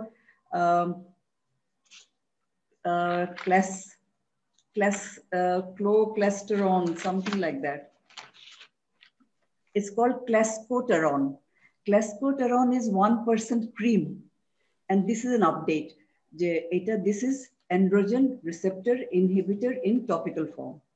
So we have one new drug which is clacosterone. And আরেকটা জিনিস হাসিব দেখা গেছে যে অন্য ড্রাগস দেখা গেছে যে they develop resistance like erythromycin, এটা বা clindamycin, erythromycin especially resistance হচ্ছে when it's given in oral form. কিন্তু tetracycline group of drugs even if long duration দিলেও দেখা গেছে তেমন resistance develop করে না। Hasib, are you with me? Yeah, একদম পারফেক্ট। হ্যাঁ, তো আমরা তাহলে যদি একটা পেশেন্টকে ট্রিট করি, আমরা we should opt for tetracycline group of drugs rather than jumping to azithromycin or erythromycin because ওগুলি already resistance দেখা যাচ্ছে। So tetracycline এখনো পর্যন্ত updated, like Hasib said, updated on 2020 August, যে tetracycline does not show any bacterial resistance. So that is a safe drug for us. Tetracycline very safe. And tetracycline এর একটা নতুন drug আসছে। আমাদের যেটা ভয় ছিল যে অনেকদিন যখন আমরা অ্যান্টিবায়োটিক দিই তখন আমাদের গাট ফ্লোরা একটু ডিসরাপশন হয়ে যায়। হ্যাঁ, গাট ফ্লোরা ডিসরাপশন হলে মেয়েদের ভেজাইনাল ক্যান্ডিডিয়াসিস হতে পারে, তারপর অনেক সমস্যা হয়। সেটা একটা আমাদের ইস্যু ছিল, কনসার্ন ছিল। বাট একটা নতুন ড্রাগ এগেইন এসছে which is a derivative of first in class derivative of tetracycline, which is called sarecycline. আর এটার trade name is very সুন্দর একটা নাম, it's called Sesera, SEYSARA, Sesera. So Sesera is a drug with narrow spectrum of activity. It's the first in class of tetracycline group. Narrow spectrum of activity, acts only on acne, and we can give safely to the patients. So this is a new development. So we have a new anti-androgen antagonist, and we have this new and first in class drug from the tetracycline group. So এইটুকুই, তেমন তো আর বেশি কিছু না, তো সবই cover করেছে, has covered everything very nicely. Thank you, Professor Hasibur Rahman. Beautiful presentation, and there's nothing much to add to your presentation. It was beautifully shown, and all the procedures that we can do, because acne ke amra jodi khub simple bhabe ni ta to na. Acne is a disease of sebaceous gland. Our sebaceous gland is a neuroendocrine inflammatory organ which is stimulated by corticotrophin releasing hormone, and which is caused by stress. So একটা young ছেলে, একটা young মেয়ের যখন মুখে একটা acne হয়, it causes immense suffering and immense mental tension to them. So ওদের mental tension তো যখন বাড়ে, তখন আমরা sebaceous gland which is a neuroendocrine inflammatory একটা গ্ল্যান্ড, ওইটার অ্যাক্টিভিটি যদি কমাতে পারি তাহলে এই পেশেন্টকে আমরা এই group of patient which is a big group now, not only the adolescent, so এই গ্রুপটাকে পুরো গ্রুপটাকে আমরা as dermatologists আমরা অনেক হেল্প করতে পারি। and as I said before, dermatology is not skin deep, so dermatology এই যে acne has hormonal causes which Asif said, so hormonal causes এর জন্য যখন acne হয় তখন আমাদেরকে ওইগুলিও মাথায় রেখে আমাদেরকে পেশেন্টকে ট্রিট করতে হবে। It's not only on the skin, it may be due to things happening inside. And as Hasib said, I will again say, Hasib আমি আবার বলবো তোমার সঙ্গে একমত হয়ে that we should add benzyl peroxide, fixed drug combinations or benzyl peroxide with other retinoids এর সঙ্গে আমাদেরকে benzyl peroxide add করা উচিত, benzyl peroxide with clindamycin, we should add these so that we don't increase the bacterial resistance যেটা হয়ে যেতে পারে। So I think this much I can say to whatever Hasib has said, and I am agreeing to all that he has said. It was a beautiful presentation, and I think we have all benefited from his presentation. Thank you, Professor Hasibur Rahman. Thank you very much. Thank you. ম্যাডামকে অসংখ্য ধন্যবাদ স্যারের এই অনবদ্য প্রেজেন্টেশনকে আরেকটু সৌন্দর্যমণ্ডিত করে দেওয়ার জন্য, আরেকটু গুছিয়ে আমাদের সামনে তুলে ধরার জন্য। স্যার এবং ম্যাডাম, আপনাদের দুজনের অবগতির জন্যই আমরা জানাচ্ছি আমাদের এই জুম মিটিং এর সাথে সাথে বিডি ফিজিশিয়ানস এর ফেসবুক পেজেও আমাদের প্রোগ্রামটি লাইভ হচ্ছে। আমাদের সাথে অ্যাক্টিভলি পার্টিসিপেট করেছেন post graduate trainee, general physicians এবং স্পেশালিস্ট, এবং তারা অ্যাক্টিভলি পার্টিসিপেশনের মাধ্যমে আমাদের কোশ্চেন আনসার বক্সে অনেকগুলো কোশ্চেন এসে জমা হয়েছে। আমরা এখন কোশ্চেনগুলো নেব। আমরা চেষ্টা করব অনেকগুলো কোশ্চেনের মধ্যে যতগুলো কোশ্চেন নেওয়া সম্ভব এখান থেকে নেওয়ার জন্য, এবং স্যার ম্যাডাম দুইজনকে আমরা পালাক্রমে কোশ্চেনগুলো তাদের কাছ থেকে উত্তরগুলো জানার চেষ্টা করব। প্রথমেই চলে যাচ্ছি ডক্টর সাইফুল্লাহ রাজিনের প্রশ্নে। তিনি জানতে চেয়েছেন, is there any difference in the mechanism of drug-induced acne for eruption and ischial acne, and what is the treatment of drug-induced acne? Sir, আমি পুরোটা শুনতে পারি না, একটু ভেঙে আসছে তো, মানে ড্রাগ ইনডিউস একনিটার সাথে ডিফারেন্স কি জানে স্যার? একনে ফর্ম ইরাপশন মানে ড্রাগ ইনডিউসড একনে ফর্ম ইরাপশনের সাথে একনে ভালগারিসের যে ডিফারেন্সটা, এটা উনি জানতে চেয়েছেন, এবং ড্রাগ ইনডিউসড একনে ট্রিটমেন্ট জানতে চেয়েছেন। ড্রাগ ইনডিউস একনিটা ওই ড্রাগ উইথড্রল করে ফেললেই এটা খুব তাড়াতাড়ি ভালো হয়ে যাবে। আর ডিফারেন্সটা হচ্ছে সাধারণত ওগুলা মনোমরফিক হয়ে থাকে এবং তাদের ইরাপশন গুলা মানে একনি ভালগারিসের যেরকম প্যাটার্ন থাকে, কমেডন, প্যাপিউল, পাস্চুল, নোডিউল, এরকম এরকম থাকে না, ওগুলো এক রকমের থাকে, মনোমরফিক যেটাকে বলা হয়। এটা আমরা পেশেন্টকে হিস্ট্রি নেই, হিস্ট্রির সাথে মিলাই এবং ট্রিটমেন্ট করলে ওইটার আউটকাম আরো তাড়াতাড়ি ভালো হয়ে যায়। ট্রিটমেন্টের আমরা যে প্রিসিপিটেটিং ড্রাগ আছে ওইটাকে যখন বন্ধ করে দেই তখনই পেশেন্টটা খুব আস্তে আস্তে আস্তে আস্তে রিকভার করে যায়, যদি ফেস ওয়াশ দিলেই হয়। এবং কিছু ক্ষেত্রে হয়তো আমাদের টপিক্যাল মেডিকেশন এবং অ্যান্টিবায়োটিক লাগতে পারে। একই সাথে জি ম্যাডাম, জি ম্যাডাম, অ্যাকচুয়ালি একনিফর্ম ইরাপশন যেগুলি হয় due to drugs, different drugs এর জন্য যখন হয় তখন দ্য ডিফারেন্সিয়েটিং ফ্যাক্টর হলো যে হাসিব একনিফর্ম ইরাপশনস গুলির মধ্যে কিন্তু কমেডন্স থাকে না। একনিফর্ম ইরাপশনসে কমেডন্স থাকে না। দ্যাট ইজ হাউ ইউ সব একনি ইজ আ পলিমরফাস, মানে একনি ম্যানিফেস্টেড হয় ইন পলিমরফাস প্যাটার্ন, সব স্টেজেস থাকে, কমেডন্স থেকে শুরু করে আপ টু সিস্ট পর্যন্ত। কিন্তু একনিফর্ম ইরাপশন যখন হয় তখন কমেডন্সটা থাকে না মনে হয়। হাসিব কি বলো? হ্যাঁ, জি জি জি, ওইটাই তো বললাম আমি, মনোমরফিক থাকে এবং কমেডন ফর্মেশন ওগুলো থাকবে না, যেমন রোজাসিয়াতে যেরকম থাকে, রোজাসিয়াতে থাকে না যেরকম, সেটাই। স্যার একই সাথে উনি জানতে চেয়েছেন, what are the general advice for একনে patient and also specific advice related to local application of drug? এটা তো আমি আসলে ওই প্রেজেন্টেশনের সময় দেখেছি এবং বলেছি যে অ্যাডভাইস গুলো কি কি। প্রথম অ্যাডভাইস, ফেস ক্লিন রাখতে হবে, ফেসের মধ্যে কোনো কসমেটিক সে ব্যবহার করবে না, মাথায় হেয়ার অয়েল ব্যবহার করবে না, কমেডের জন্য কোনো সাবস্টেন্স ব্যবহার করবে না। যদি কোনো কসমেটিক বা ময়শ্চারাইজার ব্যবহার করতে হয় তাহলে নন কমেডের জন্য কিছু কসমেটিক ব্র্যান্ডে মার্কেটে পাওয়া যায়, সেগুলো সে মাঝে মাঝে ব্যবহার করতে পারে। মূল বিষয়টা হলো কমেডন ফর্মেশন করার জন্য বিভিন্ন রকম যে ফ্যাক্টর থাকে, এক্সটার্নাল কোনো অ্যাপ্লিকেশন থেকে বিরত থাকবে এবং এট দ্য সেম টাইম তার স্ট্রেসটা কমাবে। অর্থাৎ অনেকে স্ট্রেসের কারণে কিন্তু একনিরা বেড়ে যায় ইনফ্যাক্ট, এবং ফেসটাকে ক্লিন করে রাখবে। আমি এটা ক্লিনজারের কথা খুব এমফাসিস দিয়েছিলাম যে ফেস ওয়াশ করে রাখবে। যেই ফেস ওয়াশ যেমন কারো যদি স্কিন বেশি ড্রাই হয়ে যায় তার নন ড্রাইং কিছু ফেস ওয়াশ পাওয়া যায় সেগুলো, আর যাদের অয়েলি স্কিনের জন্য আলাদা কিছু ফেস ওয়াশ পাওয়া যায়। স্কিনটাকে ক্লিন করে রাখবে উইথ এ অ্যাপ্রোপ্রিয়েট, তার জন্য যেটা কমফোর্টেবল সুইটেবল হবে সেরকম ক্লিনজার দিয়ে। দ্যাট ইজ এ ভেরি মানে common advice for all patient of the acne. Thank you sir. Madam একটু আগে হচ্ছে ইমোশনাল স্ট্রেস এবং ডিপ্রেশন নিয়ে কথা বলছিলেন, এই সম্পর্কেও আমরা প্রশ্ন পেয়েছি। সেই প্রশ্নগুলো সাম আপ করে আমরা যেটা এখন জানতে চাচ্ছি যে why acne patient are so upset psychologically and acne cause low self-esteem and depression, but can emotional stress exacerbate acne vulgaris?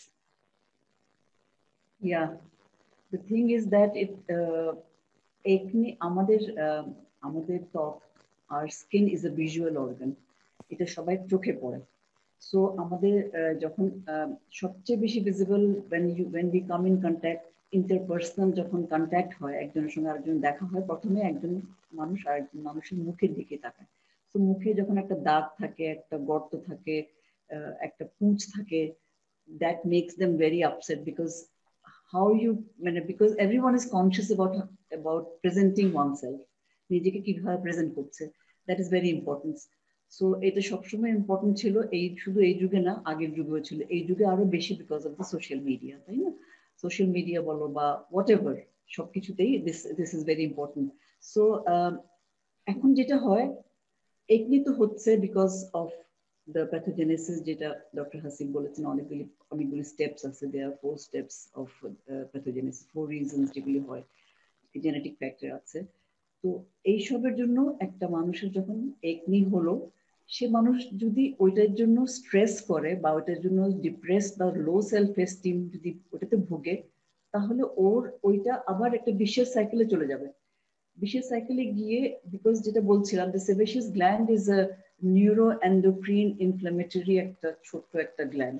So এটার সঙ্গে এন্ডোক্রিন মানে হরমোনস, এটার সঙ্গে সাইকি, এভরিথিং একসঙ্গে এটার রোল, মানে it's multifactorial. So it becomes a vicious cycle. Say upset হলে আরো একটা দুটো হবে। সো এইটা নিয়ে যেটা ডক্টর হাসিব বললেন যে চিন্তা করার কিছু নাই, প্রত্যেকটা step of acne is manageable, and acne যখন আমরা ম্যানেজ করব তখন আমরা একদম শুরু থেকে ম্যানেজ করলে ভালো। অনেক বেশি হয়ে যাওয়ার পরে ডক্টরের কাছে আসা উচিত না, কম থাকতে ডক্টরের কাছে আসা উচিত। ডক্টরের কাছে না এসে নিজে নিজে ওষুধ লাগানো, এটা করা সেটা করা, এটা না করে they should take a proper guideline from a doctor. So তাহলে ওদের ব্রণটাও কমে যাবে, স্ট্রেস কমে যাবে। Definitely stress is a factor for acne. Thank you ma'am. আমাদের নেক্সট কোশ্চেন স্যারের জন্য। খুব ছোট্ট একটা কোশ্চেন, এটা হচ্ছে what are the unusual sites for acne? Unusual sites for acne, unusual sites তো কমনলি যেহেতু ফেসে হয়, আনইউজুয়াল সাইটস যেমন আর্মে, আপার আর্ম, হ্যাঁ, proximal part of the arm, এবং চেস্টে কোনো কোনো সময় হয় এবং সেটা কিলার্ড ফর্মেশন করে যায়, সেটা আমরা কিছু। এবং একনি ইনভার্সেবল একটা টার্ম আছে যেটাকে হাইড্রোডাইনাইটিস সাপোরেটিভা বলে, সেটাও এটা একটা ভেরিয়েন্ট, সেটা এক্সিলাতে হয় এবং গ্রয়নে হয়, এরকম আছে। স্যার ডক্টর মাহমুদুল হাসান জানতে চেয়েছেন, how long we should continue treatment even after lesions are gone? If we use azithromycin, how long we should continue?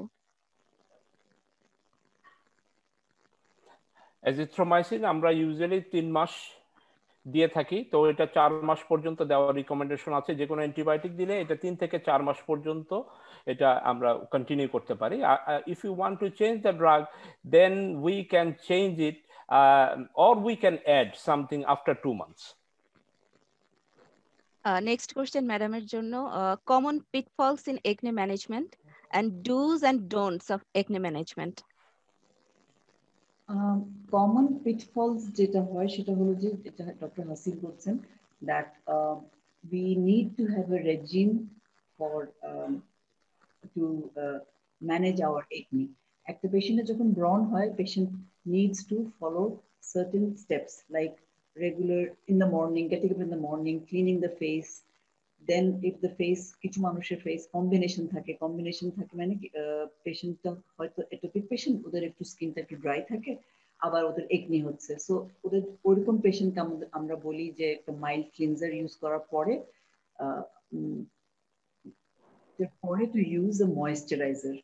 Moisturizer should be non-comedogenic, oil-free moisturizers. এর মধ্যে একটা স্টেপ আছে যেটা খুব বেশি সবাই বলে জানে, সেজন্য I want to mention it. সেটা হলো যে like they say that first is cleansing, second is toning, third is moisturizing. So আমি personally I think cleansing and moisturizing করলেই enough. টোনিং অত দরকার নেই because it will dry up your skin too much. ওইটার পাশাপাশি একটা acne পেশেন্টকে তো আমি ওষুধও দিচ্ছি, সো পেশেন্টকে ওষুধ খেতে হবে। যখন পেশেন্ট ওষুধ খাবে, ওষুধ থেকে পেশেন্ট কিছুটা ড্রাই হয়ে যাবে। So I tell the patients to skip that toning step. So cleansing, moisturizing, and then applying the drugs. ড্রাগের মধ্যে যেটা ড্রাগস যেগুলি ইউজ করি টপিক্যাল, মানে ডিপেন্ডিং অন দ্য ড্রাগস তো আমরা ইউজ করি, যদি কম হয়, if it's mild acne, comedonal acne, তখন তো আমরা শুধু we use only topicals, তাই না? Topicals and cleansers ইউজ করি। So depending on the stage of acne, we tell the patients to manage their skin. একটা জিনিস pitfall যেটা হয় সেটা হলো যে যখন benzyl peroxide লাগায়। Benzyl peroxide is a very good drug. এটা অ্যান্টিবায়োটিক হিসেবেও কাজ করে, এটা আবার ক্যারোটোলাইটিক হিসেবেও কাজ করে। So it's a very good drug. কিন্তু it may cause allergic contact dermatitis.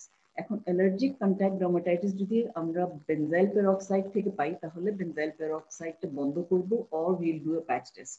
আচ্ছা, এটা গেল বেনজাইল পেরক্সাইড। আরেকটা হলো যে যখন আমরা ইনিশিয়েট করি, I am only talking about the topicals. আমরা যখন ইনিশিয়েট করি retinoids in cream formulation. Retinoids in cream formulation যখন স্টার্ট করি, তখন দেখা যায় usually around 7th to 10th day irritation হয় অনেক পেশেন্টদের, স্কেলিং হয়, ইরিথিমা হয়। সো এইসব পেশেন্টকে তখন আমরা বলি just to stop for few days. অনেক পেশেন্ট ভয় পেয়ে মনে করে অ্যালার্জি, যেটা ডক্টর হাসিব বললো অ্যালার্জি বলে ওটা বন্ধ করে দিল, ওষুধের অ্যালার্জি হয়েছে। আসলে it's not allergy, it's the medicine which is doing it's work. কিছু ক্ষেত্রে এটা কাজটাই বেশি হয়ে যাচ্ছে। সো কাজটা বেশি না হওয়ার জন্য আমরা ওষুধটা অল্প সময় রেখে ধুয়ে ফেলতে বলি, অর ওষুধটা যখন ইরিটেট করে তখন আমরা হয়তো বলি যে stop it for few days and then start. তারপরে যদি সহ্য করতে না পারে, তখন we tell the patients every alternate day use করো। So this are the precautions. এগুলি শুনে যদি এগুলি দেখে পেশেন্ট যদি মনে করে এটা আমার অসুবিধা হয়ে যাচ্ছে, ওষুধ বন্ধ করে দেয়, তাহলে তো ওর একনি আর ভালো হচ্ছে না। দ্যাট ইজ এ পিটফল। মানে আমরা একনিটা ভালো করতে পারবো না। আরেকটা হলো যে আরেকটা কি কোয়েশ্চেন ছিল পিটফলের সঙ্গে? Madam, do's and don'ts of acne management. Okay, do's and don'ts এর মধ্যে যেটা হলো, ডুজ হলো যে একটা in acne one of the steps or one of the manifestations is that the sebaceous gland is overactive. If the sebaceous gland is overactive, it is producing more oil. So we will try to avoid oil in all forms. যেটা doctor Hasib বললেন যে মাথায় তেল লাগায় রাত্রে ঘুমায় গেলাম, পরের দিন সকালে তেলটা তুললাম, সো হোল নাইট কিন্তু মুখে অয়েলটা আসছে।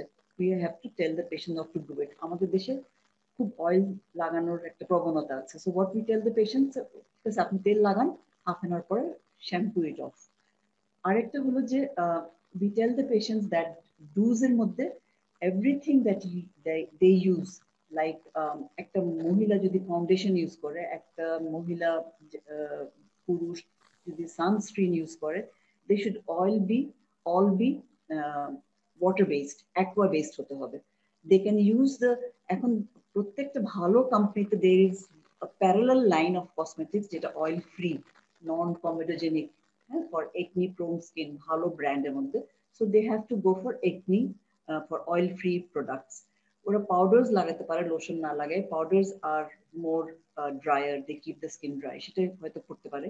আরেকটা হলো একটা পেশেন্ট সব ট্রিটমেন্ট নিচ্ছে কিন্তু তার পাশাপাশি অনেক মেকআপ ইউজ করতেছে যেগুলি অয়েলে ভর্তি, তো তাহলে ওইটা মানে দ্যাট ইজ আ ডোন্ট। আর আরেকটা ডোন্ট হলো যে আজকাল ফর দ্য ইয়াং মেলস, আমরা আমাদের ছোট্ট পেশেন্টদের জন্য বলবো যারা অনেক জিমে যায় এবং অনেক মাসল তৈরি করতে চায়, ওরা ওয়ে প্রোটিনস খায়। ওয়ে প্রোটিনস খেলে they have found a link, like Dr. Hasib said, the skim milk এর সঙ্গে একটা লিঙ্ক পেয়েছে, বা food with high glycaemic index যেগুলি কার্বোহাইড্রেট স্ট্রেস করে সেগুলির সঙ্গে একটা লিঙ্ক আছে। These are don'ts, these are don'ts. আর আর হলো ইয়াং মেয়েদেরকে যেটা আমি যেটা বলি, বিকজ ইয়াং মেয়েদের তো প্রবলেমস নিয়ে আসে polycystic ovary, and polycystic ovary আমরা অনেক বেশি দেখছি আজকাল। সো পলিসিস্টিক ওভারি যেগুলি মানে টেন্ডেন্সি থাকতে পারে অর এখনো হয় নাই, but the patient is becoming obese, তখন আমরা ওদেরকে we tell them to take food with low glycemic index so that ওদের যেন ইনসুলিন রেজিস্ট্যান্স শো না করে বা ওরা যেন মোটা না হয়ে যায়। So these are the don'ts. Lifestyle change করা, মোটা না হওয়া, খাওয়া দাওয়া ঠিক মতন করা, ঠিক মতন ঘুমানো, ঠিক মতন জাগা, রাত না জাগা, এগুলি সব হলো যে দিজ আর ডোন্টস। আর ডুজ হলো যে use whatever is oil free and whatever is good for your skin. Plus যাদের স্কারিং হয় they should use sun protection. Sun protection use না করলে the scarring টা আরেকটু বেশি হয়ে যেতে পারে। So sun protection with oil free products. So these are basically do's and don'ts.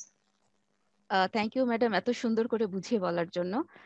Sir তার প্রেজেন্টেশনে প্রথমেই বলেছিলেন যে প্রলংড ফেস মাস্ক ব্যবহারের জন্য এখন একনি আমরা দেখতে পাচ্ছি। সে একই রকম একটা প্রশ্ন আমরা পেয়েছি, how to prevent acne formation due to prolonged face mask use. Thank you very much. আসলে এখনকার এই প্যান্ডেমিক সিচুয়েশন এটা তো আসলে খুব ডিফিকাল্ট, তবে আমাদের একটা পার্সোনাল অবজারভেশন হলো যে যদি মাস্ক পরতে হয় একটু সফট টাইপের, অর্থাৎ কাপড়ের তৈরি যে মাস্ক আছে যেটাকে সার্জিক্যাল মাস্ক, সার্জিক্যাল মাস্কে দেখা গেছে যে ওইটাতে ইরিটেট করে, ওইখানে স্কিনের মধ্যে ওই সোয়েটিং যে হয় বা ওইখান থেকে সিবিএম যে প্রোডাকশন হয় ওইটা একটু বেশি ট্র্যাপ থাকে, ওইটা মানে কমেডন ফর্মেশনটা একটু বেশি হয় আর কি। সেই ক্ষেত্রে সফট একদম কাপড়ের, নরম কাপড়ের যে মাস্ক পাওয়া যায় সেটাকে ওই 95 মাস্ক হবে তা কিন্তু নয়। তো বাসায় যখন থাকা হয় তখন তো আর মাস্ক পরা লাগছে না, এছাড়া অন্য সময় ইউজ করলে খুব শর্ট টাইমে আর কি মাস্কটা পরলো, যে মাস্কটা তার ফেসের জন্য কমফোর্টেবল লাগবে। Thank you sir. পরবর্তী প্রশ্ন ম্যাডামের জন্য, can we start anti androgen from the beginning of treatment of moderate acne? Anti-androgen from the beginning of the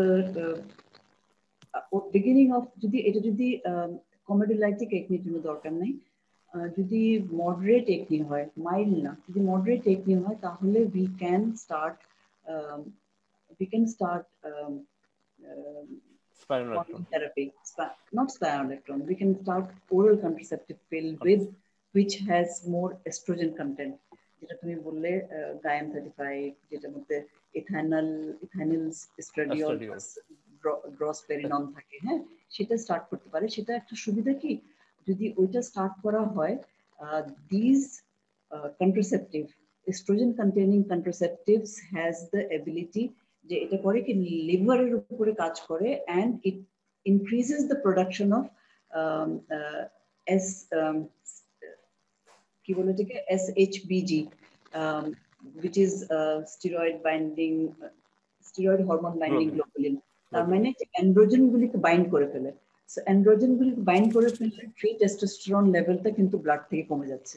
so this way combining oral contraceptive pill to our regime of treatment may shorten the duration of our treatment in cases of females. Hasib কিছু বলবে? না, ঠিক আছে।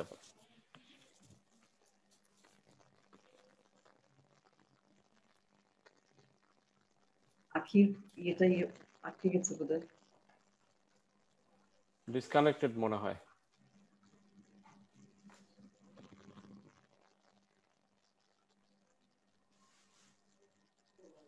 Sir আমি আছি sir, সমস্যা নাই sir, আচ্ছা ঠিক আছে। ব্যাকআপে আছি।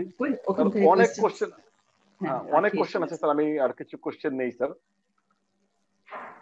আমার লাইনটা খুব ইন্টারাপ্ট হচ্ছে। Sir is there any role of antioxidant in acne? আপনি স্যার এটার কথা বলেছেন, এটাকে স্যার আমরা আসলে ইউজ করব? না, answer is no.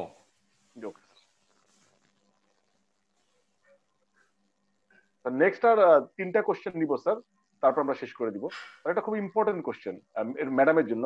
Madam, how can we approach to resistant acne? Can we use soap, face wash? Madam সোপের ব্যাপারে আমরা প্রচুর দেখা যায় যে ম্যাডাম ডার্মাটোলজিস্টরাও একনি সোপ ইউজ করি। এই ব্যাপারে ম্যাডাম আপনার গাইডলাইন কি, এবং রেজিস্ট্যান্ট একনি ট্রিটমেন্ট কিভাবে অ্যাপ্রোচ করবে? এখন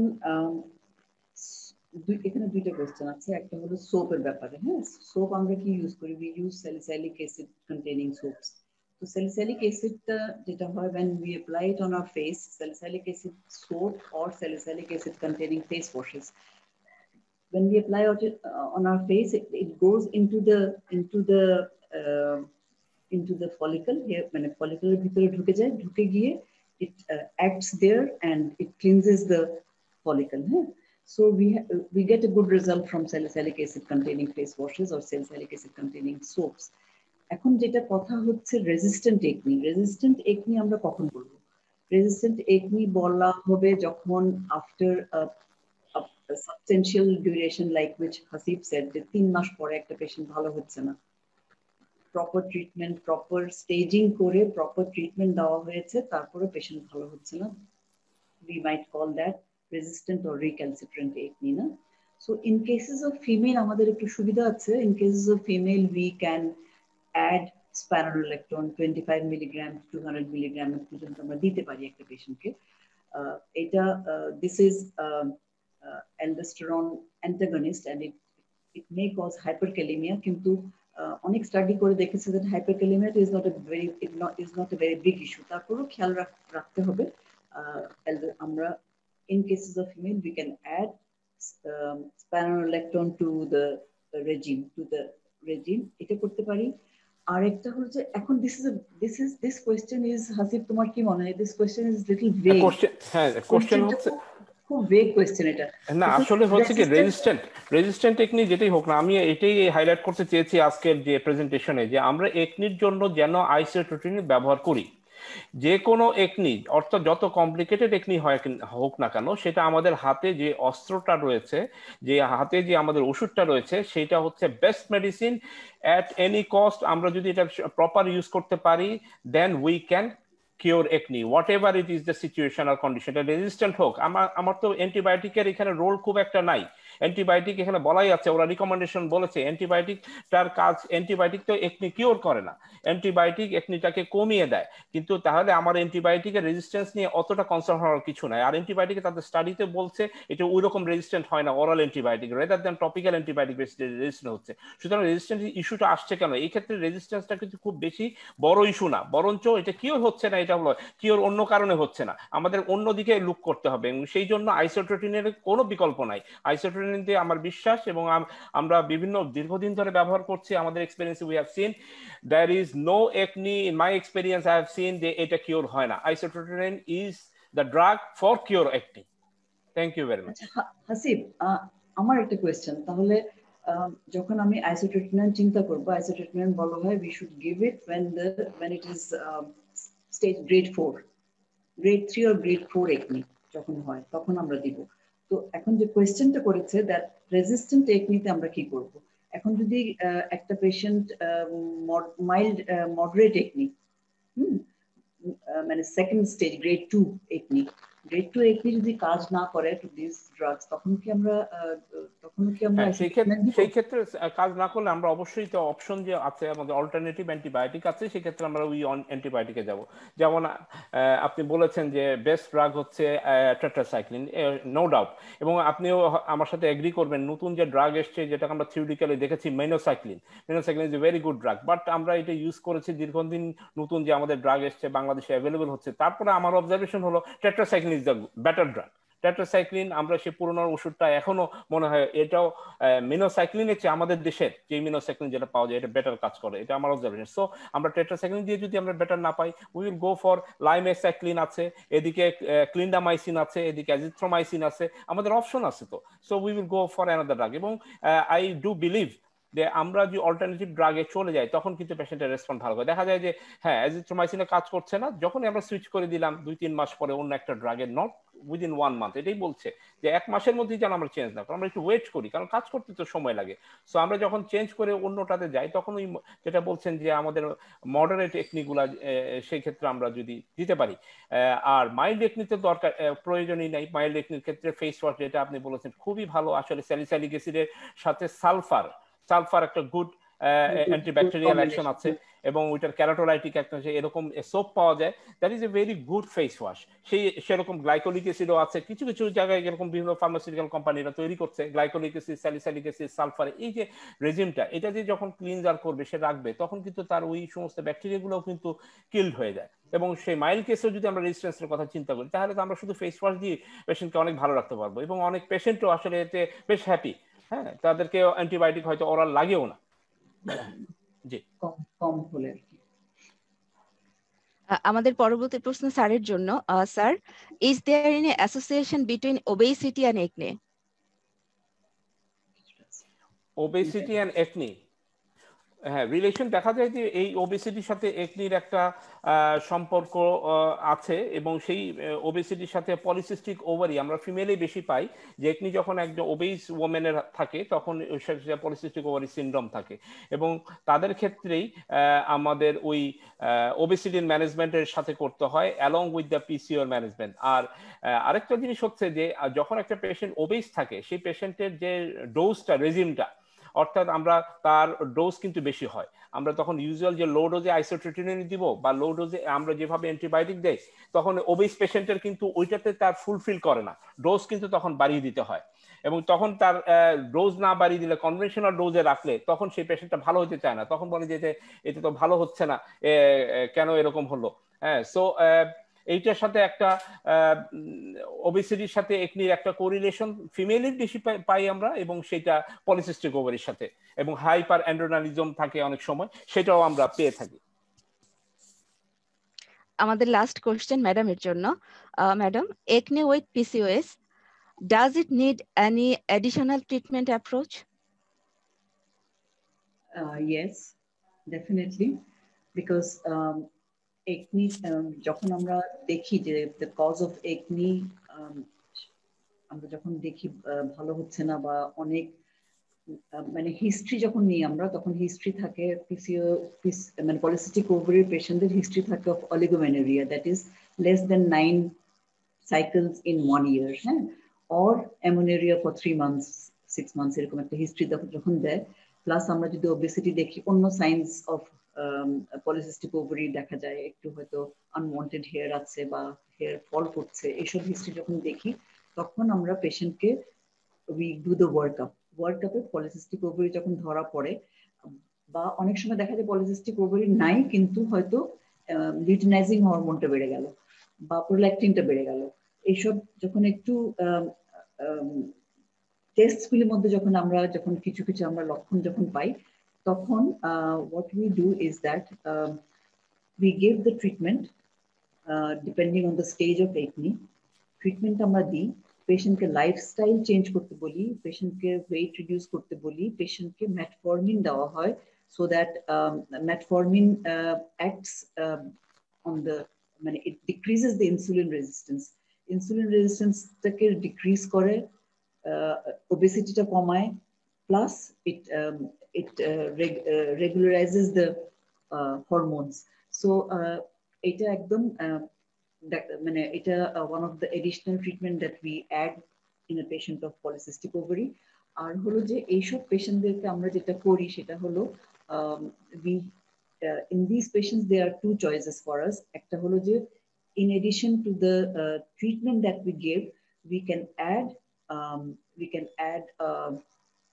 in cases of adult female, we can add spironolactone for a period of 3 months or 4 months, or we can add in these patients.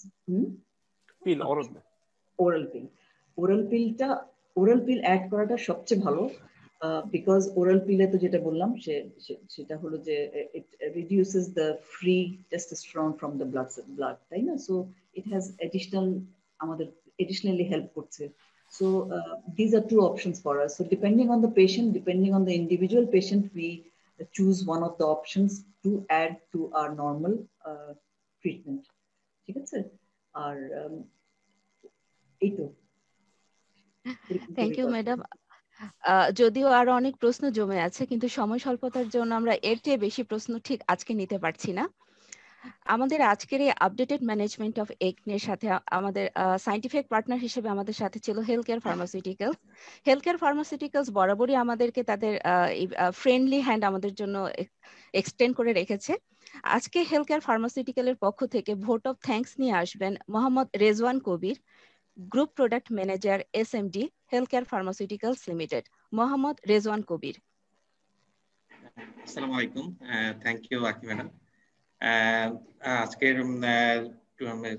সেশনটা খুবই চমৎকার ছিল, বিশেষ করে হাসিবুর রহমান স্যার আমি খুব বড় একজন ফ্যান, এবং আমার খুব প্রিয় একজন চিকিৎসক প্রফেসর জিনাত মিরাজ স্বপ্না ম্যাডাম আছেন। তো আজকের এই সেশনটা আমাদের জন্য খুবই, বা বিশেষ করে আমার জন্য খুবই ইন্সপায়ারিং।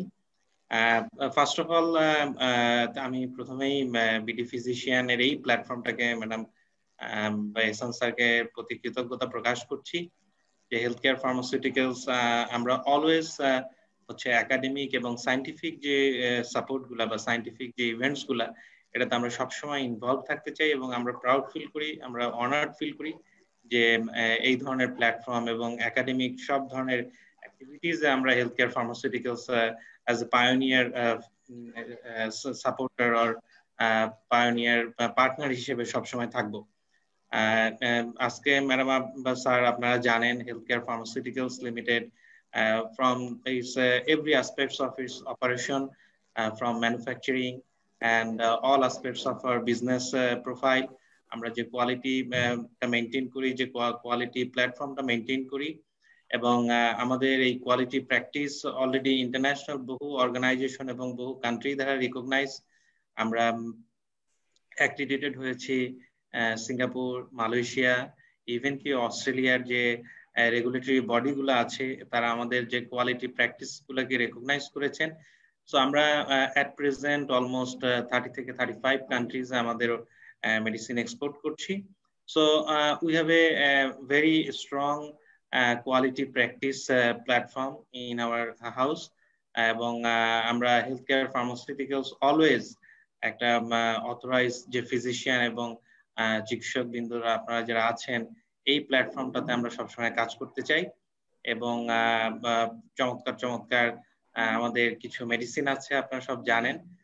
সো আমরা এই বিডি ফিজিশিয়ান এবং এই যে একাডেমিক ডিস্টেন্স লার্নিং এর যে একটা প্ল্যাটফর্ম আমাদের কোভিড প্যান্ডেমিক সিচুয়েশনের সময় এটার সাথে থাকতে পেরে আমরা অনার্ড ফিল করছি, এবং এটাতে আমরা ডেফিনেটলি ইন ফিউচারে সব ধরনের বিডি ফিজিশিয়ানের যে কোনো ধরনের এই একাডেমিক প্ল্যাটফর্ম গুলোতে আমরা ইনশাল্লাহ থাকবো।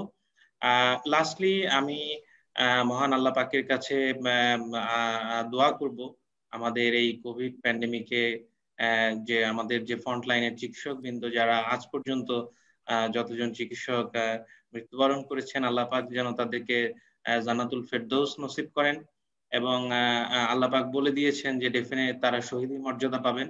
আমরা দোয়া করি, তাদের আত্মার মাগফিরাত কামনা করছি, এবং পাশাপাশি তাদের এই যে পরিবারের বাকি সদস্য যারা আছেন তাদের জন্য আল্লাহ পাক ধৈর্য ধারণ করার তৌফিক দান করেন।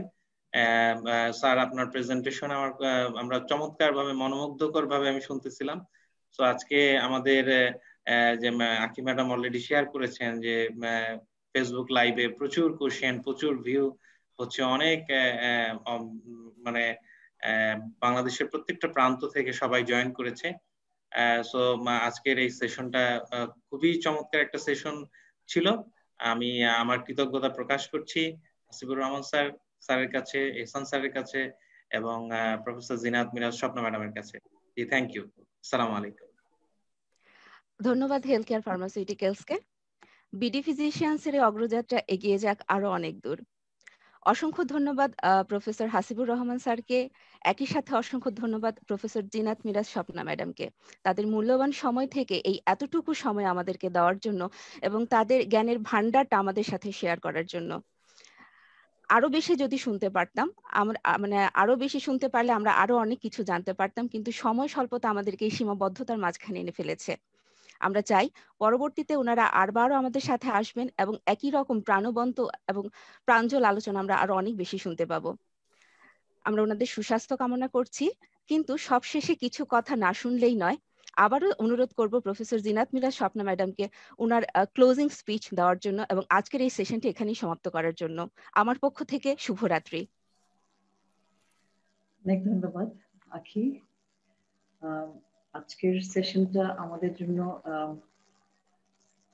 আমাদের ডার্মাটোলজিস্টদেরকে নিয়ে অ্যারেঞ্জ করার জন্য আমি হেলথ কেয়ার ফার্মাসিউটিক্যালের কাছে অনেক কৃতজ্ঞ। Thank you so much. আপনাদের ওষুধের কোয়ালিটিগুলি আসলে অনেক ভালো। Thank you so much. আর বিডি ফিজিশিয়ানস, করোনা না আসলেও তো ডক্টর এহসানের এই আইডিয়াটা হয়তো আসতো না যে বিডি ফিজিশিয়ানস ক্রিয়েট করবে। তো করোনা আসাতে সব যে ক্ষতি হয়েছে তা না, ডক্টর এহসানের মতন মানুষ, তারপর আমাদের ডক্টর হাসিবও একটা গ্রুপ স্টার্ট করেছেন ডারব্যাংক, যেখানে সব ডার্মাটোলজিস্টরা শেয়ার করে, দের প্রবলেম শেয়ার করে, নতুন কিছু জানলে শেয়ার করে। ওখানে ডক্টর হাসিব অ্যাক্টিভলি পার্টিসিপেট করেন, উনি ওটার অ্যাডমিন। তো করোনা আমাদেরকে অনেক দুঃখ দিয়েছে, পাশাপাশি আমাদের অনেক কাছেও এনেছে। আমাদের লার্নিং, আমাদের ইন্টারাকশন ঘরে বসে আমরা করতে পারছি, অনেক বেশি করতে পারছি। সো সেটা একটা। আর thank you so much. Doctor হাসিবের কাছ থেকে আমি সবসময় শিখি, because as I said before, he is one of my ছোট ফ্রেন্ডস, যার কাছ থেকে যাদের থেকে আমি সবসময় শিখি। কোনো একটা কিছু না বুঝলে আমি ওকে একটা ছবি পাঠাই দিয়ে জিজ্ঞেস করি হাসিব এটা কি। So it's learning never stops, and learning এর শেষ নাই, লার্নিং এ ছোট বড় কেউ নাই। হাসিব আমার থেকে হয়তো অনেক বেশি জানে। সো আজকে হাসিবের আজকে প্রেজেন্টেশন, না সত্যি কথা বলছি, আমি তো বেশি বানাই বলতে পারি না। সো আমি যেটা বলি that I may be very senior, কিন্তু আই হ্যাভ মেনি ছোট ফ্রেন্ডস ইন মাই সাবজেক্ট, যাদের সঙ্গে থাকি, and I get a lot of information from them, and lot of I feel rejuvenated being with them. So Hasib is one of them. Hasib is very close to me. Dr. Ehsan, thank you so much for inviting me to be here in this session and to listen to Dr. Hasib. Hope we can take dermatology forward, because dermatology is not skin deep. Dermatology is manifestation of internal diseases. We should not look down upon dermatology as a subject of only itching and steroids. It's much more than that. Times have changed, dermatology has changed, and we have changed, and we should keep up with the modern dermatology, which means that we should know about the internal diseases which manifests on the skin. It's not only aesthetics, it's not only molom. It is more than that. And we want to, like with people like Hasib, we want to prove that it is not, dermatology is not skin only, it's not skin deep. It is much more than that. So we want all our colleagues from different specialties to recognize this fact. Thank you so much. Thank you.